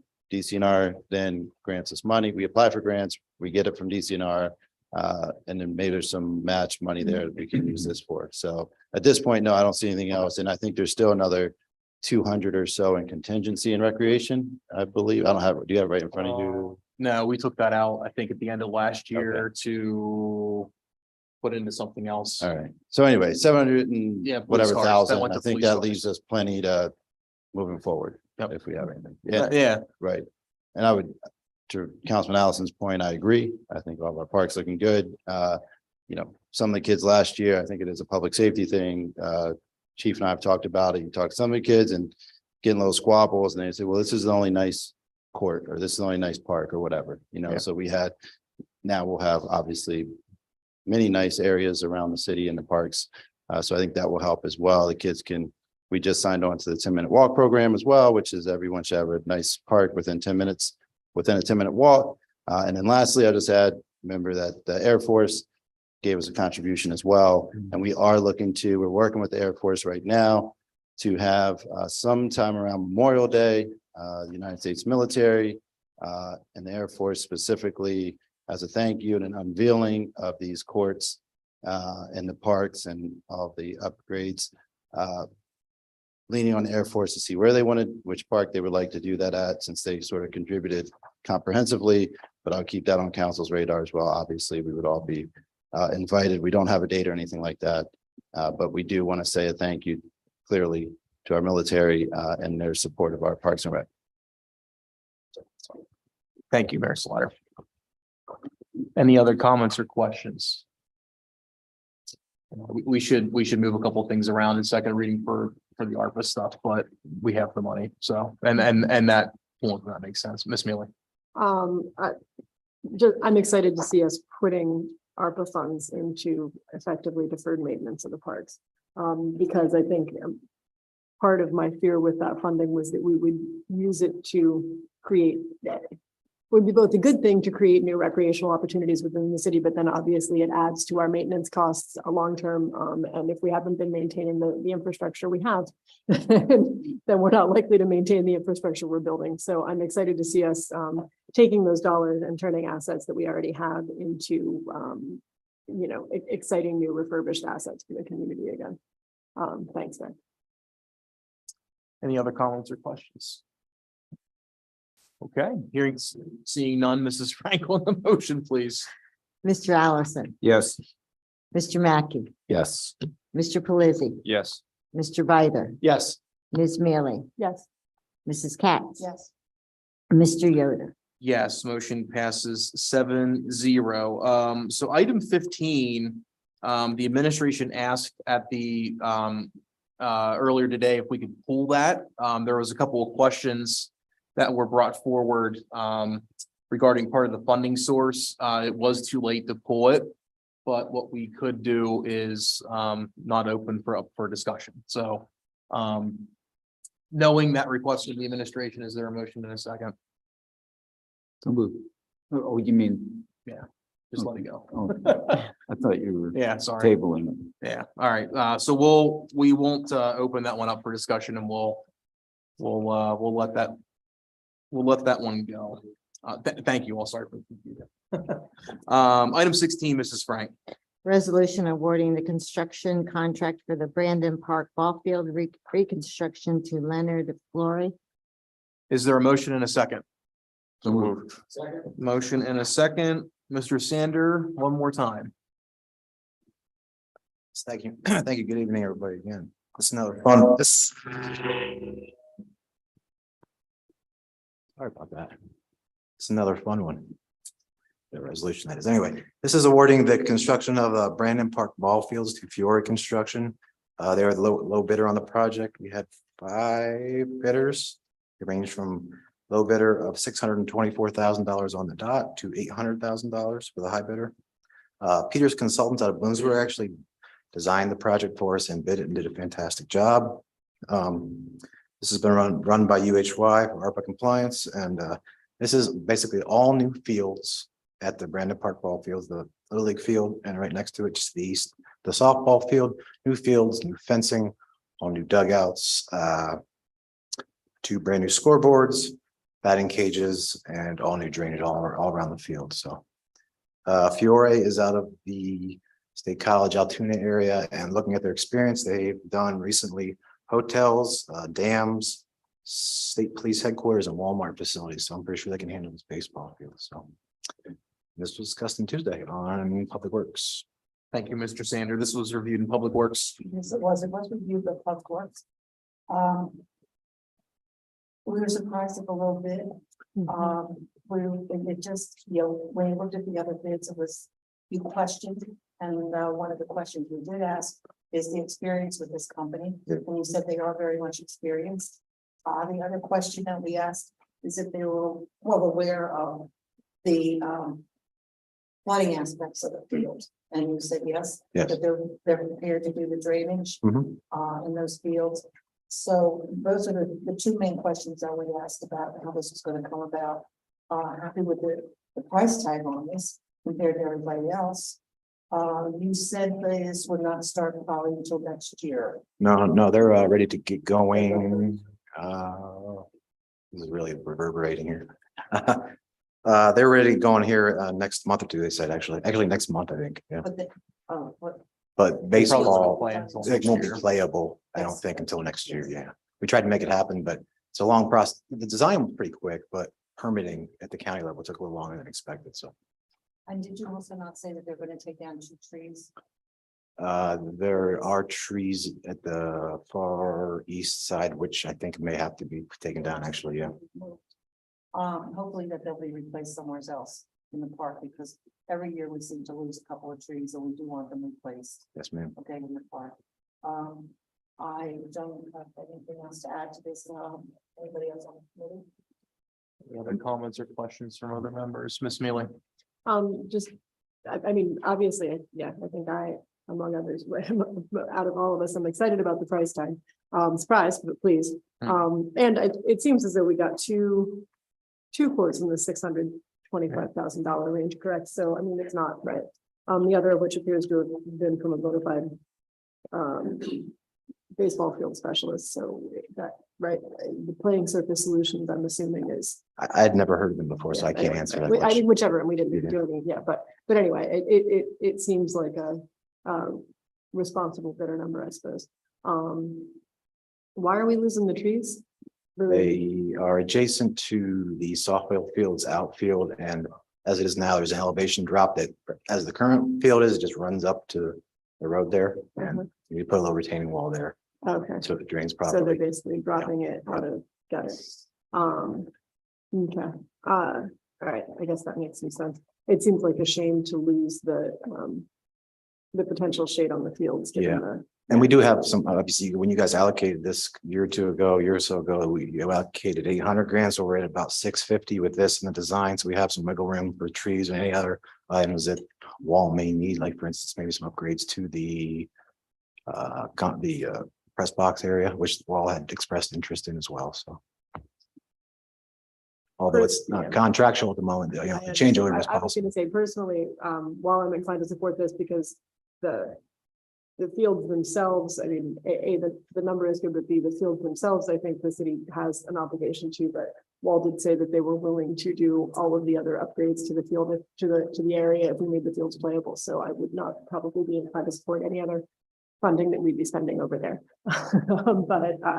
But I think, but like I said, if this once again maintains a city asset that we have left go and puts it per our agreement with Wall into the hands of an organization that's willing to maintain it in future, then clearly it's a good investment.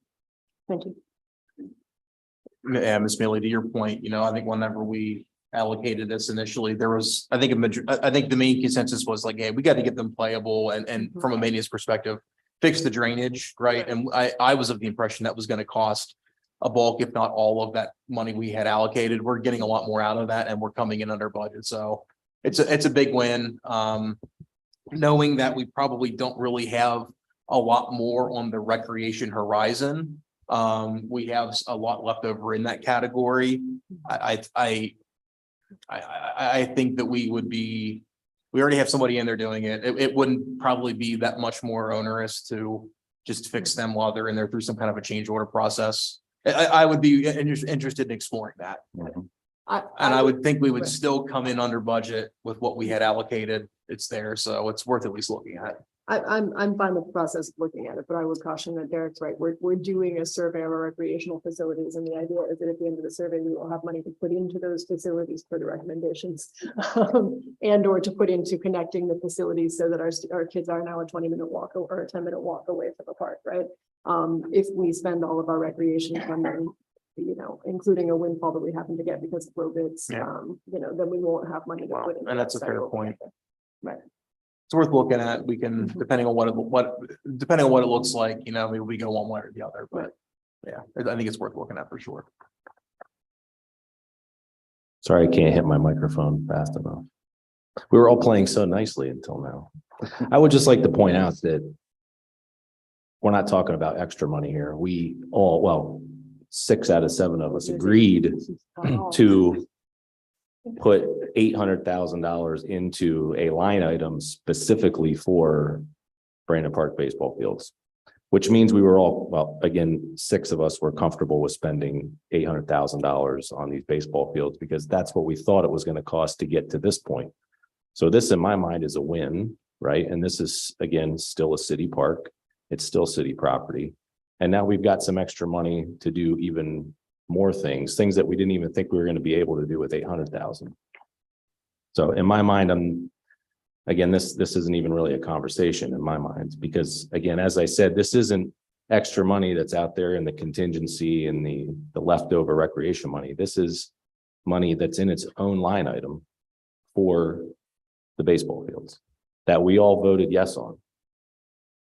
So I don't, all of us except one voted yes on it. If you'd said 650, I might have said yes. Well, regardless I'm not done. Okay. The point is that this bid, which is very exciting, don't get me wrong, changes nothing in my mind. Because there's still a lot of things that need to be done, right? We have not addressed, again, the building itself is structurally sound.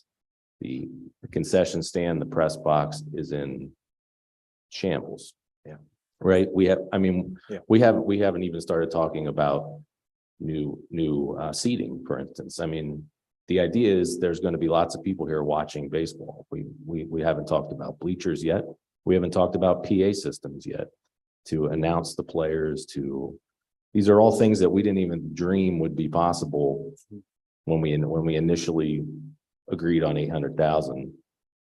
Luckily, through this low bid, we can now look at these things. And again, this is money that we set aside, and we all said, with the exception of Councilwoman Mealy, that we were comfortable spending on baseball. So I don't see how that changes anything now. John, so it does change something for me, given that this came in under budget. Okay, we can do more there, to your point. I'm open to that for sure. Right. I was not open to that going into this. I wanted to see the drainage get fixed. I wanted to see basic maintenance stuff get taken care of, with the assumption that that was what our $800,000 was covering. I was not expecting to see, new dugouts, all that kind of stuff, with the exception that, understanding that Wall was not looking at that either, and that we were going to have some kind of a public-private partnership to rehab those outside of that $800,000. So knowing that we're getting more with it coming under that, I agree, a huge win. We've got a little bit left in there. Let's look at some more stuff that we can do. So it does change for me. I kind of agree with you, is what I'm saying. Oh, okay. I just, Any other comments or questions? Mr. Pelisi? I think if you have to explain that you're agreeing. But nevertheless, I think it's a great time. Let's vote. Any other comments or questions? All right, here you see none. Mrs. Frank in the motion. Mr. Allison, Yes. Mr. Mackey, Yes. Mr. Pelisi, Yes. Mr. Bider, Yes. Ms. Mealy, Yes. Mrs. Katz, Yes. Mr. Yoder. Yes, motion passes 7-0. Did you vote for that, Liz? Yeah. All right, cool. For All it. right. That was a price point I was willing to, All right. agree to. Thank you. See, John, we do. Look at that. I will definitely vote against any further. Well, fair play. We live to fight another day then. All right, item 18. Some you guys do too. Item 18. All right, resolution authorizing an agreement between the Williamsport Bureau of Codes and Whitmore Ford. Is there a motion and a second? So move. Motion and a second. I will welcome back Gary Narr. Good evening again, council. What I am requesting is a resolution authorizing the purchase of 2 new codes cars. It was reviewed by public safety. It is within the capital budget, and we budgeted for 4 vehicles, 2 through ARPA and 2 through finance. This was reviewed by Norm Lubin as well. Again, what we are requesting is 2 brand new 2022 Ford Escape vehicles not to exceed $28,200 per vehicle. And I can answer any questions. Thank you, Gary. This was reviewed in public safety. It was, yeah. And this is going to kind of bleed over into item 19 as well. I mean, the main topic of conversation in public safety. Well, actually, let me take a step back. There was a few things that came out of this conversation. And the first was we asked Gary specifically why we were financing 2 of these and buying 2 of these outright with ARPA money. The question being, if we have the money to buy all 4 of these cars, why wouldn't we just do that? That was one question that came out of the conversation. The other, I don't know, well, I won't call it a question, but the other revelation is that Mr. Narr has been using his personal vehicle for 7. how long now? 11 years. 11 years. And these thoughts came to me after the meeting was over. Is like, I don't know how it is exactly we got to that point. How is it that we, as a codes department, got to the point of you having to use your own car?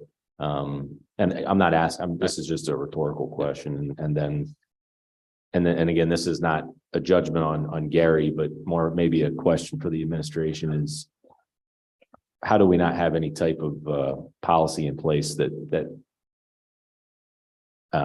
discourages our employees from using their personal vehicles when they're doing their job? It seems to me to be a bit of a liability, and I don't know how often that happens.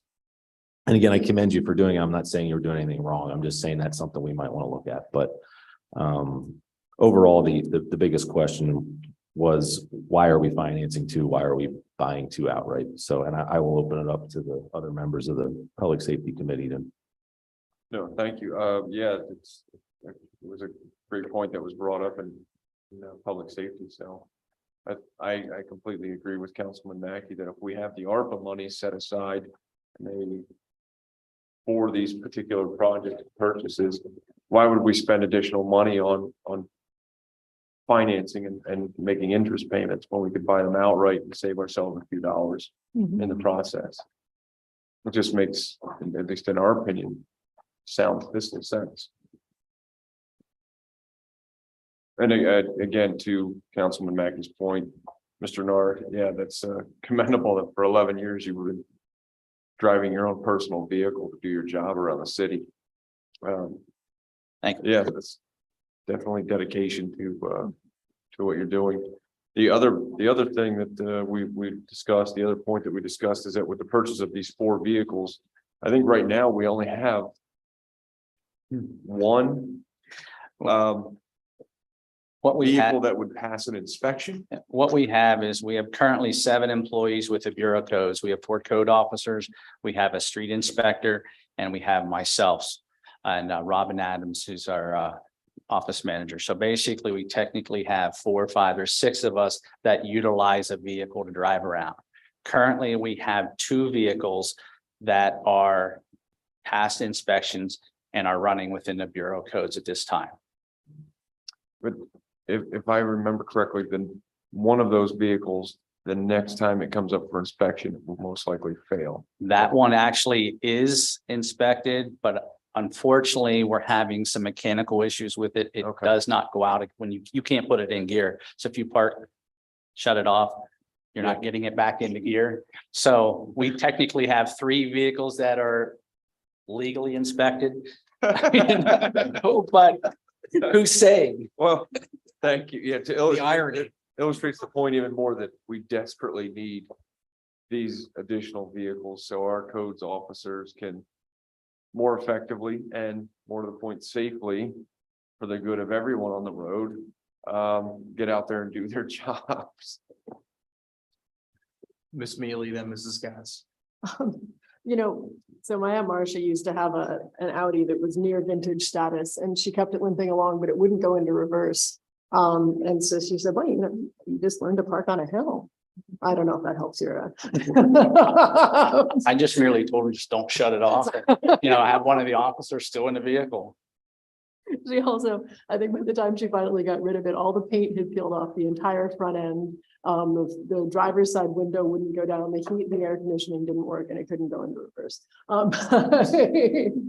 But anyway, I don't think we necessarily need to take it to that level in the codes department, especially not if we're going to tell people that they have to paint their houses or fix their roofs. But yeah, I think the main question to me is, go over for me again, Gary, how did we structure this in the capital budget this year? That is to say, the way that we structured this year's capital budget was that there was money coming out of each department for ongoing expenses like vehicle replacement on a regular basis. Did we build the codes cars into the capital budget long-term so that there will be replacement funds when we need to replace them? Yes, we do have the replacement cost starting effective next year. Okay, and did that replacement cost concept take into account the idea that we were leasing 2 of the vehicles over a 4-year period? The 2 vehicles that we're looking at financing basically will not have a payment due until next year. I guess Yep. what I'm asking though is when we were contemplating like a long-term plan for the vehicles in the codes department, was that long-term plan last year when we finalized the budget that we would lease 2 vehicles and buy 2 vehicles and have replacement costs for all of them? Correct, when we built buy? in. That That okay. is built in. So, okay, so at least if we had decided to lease 2 of the vehicles, that is part of the budget and we have financed that out. Over the Correct. coming, okay. Yep, over the next, I believe, Oh. 7 or 8 years, I think, Got it. something like that. And what was the answer then, Mr. Mackey, when you asked why we didn't take all of it out of ARPA? Or wasn't there an answer? I don't think there was an answer. I think we decided that this was more of a conversation for the full body of city council to discuss, so. Got it. Derek, is there something from the administration on? I mean, so it's a total of $112,000 if we pay it outright. It's Right. only going to be about 120 if we finance it. It's, Right. I mean, it's not a huge deal one way or the other, but No, I don't think there was a whole lot of discussion during the capital project budget. And so it seemed, I don't remember, but prior to that, I know we had talked about this and I thought we landed at 2 ARPA, 2 finance, but I'm fine with doing all 4, obviously, just buying them outright. It is built into the capital project that we did this year and it's built out over however many years it is, I forget what it is. So we do have, so we do have all those costs for year in and year out. That's what Tracy, we did that whole process. And so I think it's all budgeted and it all makes sense now. So if we want to do the 4 outright, I mean. and what if? I'm assuming then that public safety didn't put any thought into where it was coming from in the ARPA budget, if we were to take all of it out of ARPA? Or if we move that conversation to full body council? I guess what I'm asking is, anybody have any idea See- of where it should come from? Yeah. Out of ARPA? Or, like, repeat the question. Like, I think Liz if- wants to know if what we- line item. So, ARPA. so where was the 56,000 coming from out of ARPA? I think this was all built into the capital project that we were going to flush through. Okay, got Right. it, Okay, so this is all coming out of capital budget, but Right. it's funded out of capital Exactly. budget via 2. It's going to be different flushed funding. through, I got it, right? okay. So we're flushing it through the capital projects. Okay. So it's ARPA. To incorporate that into the, No, which was. It's already built into ARPA, and I know Tracy's not here, What we're but saying it's built into out years in the capital projects budget, like Gary's department is funding it over the next 4 Right, years. So it's for the- these 2 vehicles. right, the financing So would we be, do need to shift a little bit of money around. the financing would be built out over the next couple of years. We need, no, we need to, or in the general. in the fund, sorry. capital projects budget, we yeah. would need to shift some Right. funding Yeah. around that in turn would basically affect the general fund Correct. budget. Correct. It would save the out years and just Correct. move it to current year. Right, but, Yeah. but it changes the entire Right. general fund budget, so that might be a conversation. Right, so we should be having Tracy- with Tracy. Right, exactly. She'll be back Monday, Okay. but yes, I can talk to her about that and Okay. see. I mean, I'd be fine with either plan. I suspect when we discussed the whole idea, I think it was more about, does the codes department really need 4 vehicles? Not, Right. how are we funding them in this year? Yeah. One quick question on not on the 4 vehicle debate, but everyone in the codes department needs a vehicle, including the office manager? No, she doesn't. That's what I'm Okay. saying. We have Okay. 7 staff, and only 6 of them Okay, are actually utilizing the vehicle. 4 Okay. code officers, the street inspector, and myself. okay, got it. And the street inspector's part-time, Correct. but there's no ability to share a vehicle. Again, a lot of times it's tough based off of doing inspections and him being out on the street, especially now with the paving season coming up and things of that nature. I think it's kind of tough to just schedule that out. Got it. Just trying to, yeah. I mean, obviously, to achieve the most effective use of all of our codes officers, they all need to be able to drive around, since that is pretty much what they do. Correct. But yeah, for a second, I thought I heard you say the office manager needed one, and I was like, wait a minute. But, okay, yeah, Derek, if you look into that and just make sure that it's not a huge pain to shift that funding, I don't think, do we table this then Believe so. until that? Yeah, So the group, yeah, that's up We to you can. guys. I mean, I guess we can't authorize this resolution, which Mhm. creates a lease agreement. If that's not how we're. It's just gonna, contemplating Gary, funding. is it, if we table this for 2 weeks to figure out, is this gonna mess anything up with getting the cars? Like any kind of timeline? There is a timeline for Okay. us to pick them up. They've actually been holding them probably Okay. since October. Well, why don't we amend the resolution to remove the lease agreement? Well, but like, if they're holding a leased car, like, can we buy it outright? That's another question. I mean, like, Correct. But basically, Can we? Nearly all we're doing is with the finances through Jersey Shore State Bank, is they're cutting the check and send it to them, and it goes through CoStar. So CoStar has those vehicles okay, sitting there waiting. they for don't us. care if we buy them or lease them, they're there. No, It doesn't correct. matter which way They we are go. there. He doesn't care as long as they get their money. They're getting the money same way. All It's just half's coming from us, half's coming from Jersey Shore But State so Bank. I guess We what need to I'm amend it asking and is, pass it is what we need if to we, do. if we pull the lease agreement part out of the resolution, then they have to come back to us for at least 2 weeks out. I actually have 2 resolutions. Well, they're One- two separate, yeah. One is strictly for Oh, finance. I So if- understand, Yeah. but what I'm saying is if we don't know whether or not it's going to complicate things to switch the general fund budget around and pull these out, I don't imagine that it will. Well, the kicker though is, I mean, if we wait 2 more weeks, we might lose the cars. That's Well, what they're saying. What I'm arguing for is pulling the element of the lease agreement out of this, like just leaving the lease agreement kind of off the table for the moment, authorizing the purchase of all the cars. And Yeah, then we that's can fine. act on the Pull it lease out agreement and then 2 just buy them weeks outright. later. Well, what I'm saying is if for some reason it generates a bunch of trouble with the administration or with the budget, we can move on the lease agreement 2 weeks out. So I think, Yeah, we did not sign the lease. Okay, look, I mean, if it's not gonna mess up getting the cars, fine. If it is, then we should just do the lease agreement. That's my opinion. It would, they've been holding it for a while. Yeah, So so- now, I mean, We should do the lease agreement, whether it may not be the preferred, but like if it's gonna keep us from getting the cars, we Well- should just do the lease agreement.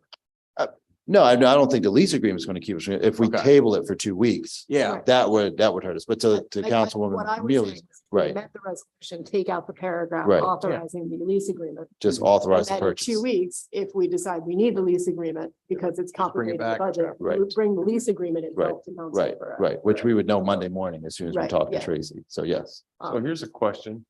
We have 2 separate resolutions, one for 2 leases and one for 2 Right. purchases. Yeah. Do we just table the resolution for leases and amend the resolution for purchases to reflect 4 vehicles? Right. That would make, Because they would be coming out of the ARPA budget, and that's what the one resolution's for. Yeah. well, I thought, so 2 of them were funded out of general fund money, 2 of them were funded out of ARPA money, all in the capital budget, so I don't know if we can move it to 4, because I think we're better off to execute both of them and remove the lease I agreement agree. paragraph, and then we can ignore them. That seems to me to be a wiser move. actually, if you, even under the financing agreement through Jersey Shore Bank, we can always, if in 2 weeks or 3 weeks, we have the funds available, we could always pay off yeah. the loan with Jersey Shore Bank. Yeah, it's true. Auto loans are simple, it's a loan, you're not gonna have any kind of Okay. all right. early payments. You can always prepay, so, you know. Yeah, we won't have an early payment penalty. Simple interest loan. No, I don't because, I don't believe so. no, because the first payment will not be due until 2024. Yeah, I worked that in. prepayment, so it's really a moot point then, yeah. Okay.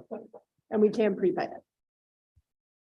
We Okay. can't. No, we don't There's not- have, there's we not don't have a prepayment. first payment to Jersey Shore State No, Bank through But this my until point is, twenty if we twenty-four. don't Is there want to incur any prepayment? interest, can we prepay the entire? Agreement. I don't, I'd have to check on that. Because sometimes Yes, sir. there are prepayment penalties, or or you can't prepay it without paying the interest as well. Right.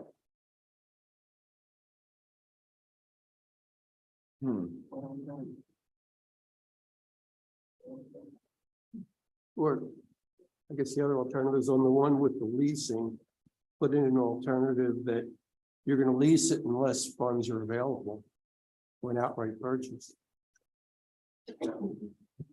To be honest, that paragraph does not read very well to me anyway, but the purchase of these two vehicles will start in March of 2024.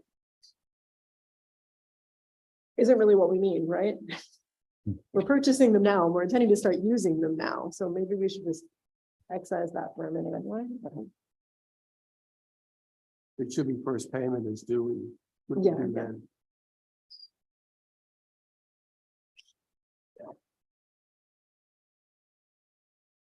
I think we cut that out and authorize the lease in 2 weeks. That's my take on it, if that's the way you want to go. Make the amendment. All right, I'll make an amendment to delete from the resolution the paragraph, the entire paragraph beginning now, therefore be it resolved by the appropriate city officials that the purchase of these two 2022 Ford Escape vehicles will start in March of 2024 with an annual payment not to exceed $16,033 per year for a total of 48 months, etc. That entire paragraph. And I'll second. Any comments or questions related to the proposed amendment? Okay, here you see now, Mrs. Franklin, the proposed amendment. Mr. Allison, Yes. Mr. Mackey, Yes. Mr. Pelisi, Yes. Mr. Bider, Yes. Ms. Mealy, Yes. Mrs. Katz, Yes. Mr. Yoder. Yes, motion to amend passes 7-0. Back to the main motion. Any other comments or questions? Okay, hearing and see none, Mrs. Franklin, the main motion. No, is this for the lease? This is for item Purchase. 18. Okay. Mr. Allison, Yes. Mr. Mackey, Yes. Mr. Pelisi, Yes. Mr. Bider, Yes. Ms. Mealy, Yes. Mrs. Katz, Yes. Mr. Yoder. Yes, motion passes 7-0. Item 19, Mrs. Frank. Resolution authorizing an agreement between the Williamsport Bureau of Codes and Whitmore Ford. Is there a motion and a second? So So moved. moved. Motion and a second. Anything to add for this one, Gary? Nothing at this time. John, anything to add from public safety? No. Any comments or questions from members of council? Okay, Mrs. Frank on the motion, on the vote, please. Mr. Allison, Yes. Mr. Mackey, Yes. Mr. Pelisi, Yes. Mr. Bider, Yes. Ms. Mealy, Yes. Mrs. Katz, Yes. Mr. Yoder. Yes, motion passes 7-0. Thank you, Gary. Janice, very did I much. miss anything aside from, except for filing? I don't think so, but just double checking. Okay. Item 23, except for filing, we have the meeting minutes for the Water and Sanitary Authority from December 21st, 2022. Is there a motion and a second? Move it. Second and a second. Any comments or questions? Hearing seen none. Mrs. Frank on the motion, please. Mr. Allison. Yes. Mr. Mackey, Yes. Mr. Pelisi, Yes. Mr. Bider, Yes. Ms. Mealy, Yes. Mrs. Katz, Yes. Mr. Yoder. Yes, motion passes 7-0. Item 24, announcements. I'll announce first. We're gonna have an executive session following the meeting to consider purchase or lease of real estate. Announcements for upcoming meetings. Our next regularly scheduled city council meeting will be on Thursday, March 2nd, 7 PM, right here at Trade Transit 2. Additional upcoming meetings or announcements. Monday, February 20th, City Hall will be closed for President's Day. Tuesday, February 21st at 6 PM is our Historic Architectural Review Board. Wednesday, February 22nd, 11:30 AM, Redevelopment Authority. Tuesday, February 28th, 11:30 AM, Public Safety, 1 PM, Finance, 2:30 PM, Public Works. Wednesday, March 1st at 9 AM is our Economic Revitalization Committee. Thursday, March 2nd, 7 PM is city council meeting. Are there any comments from members of council? Any comments from members of the administration? Any comments from members of the public? Any comments from the news media? Okay, all those in favor of adjournment? Motion to second, So moved. all in favor? Aye. We are adjourned. Have a good evening, everyone. Thank you very much.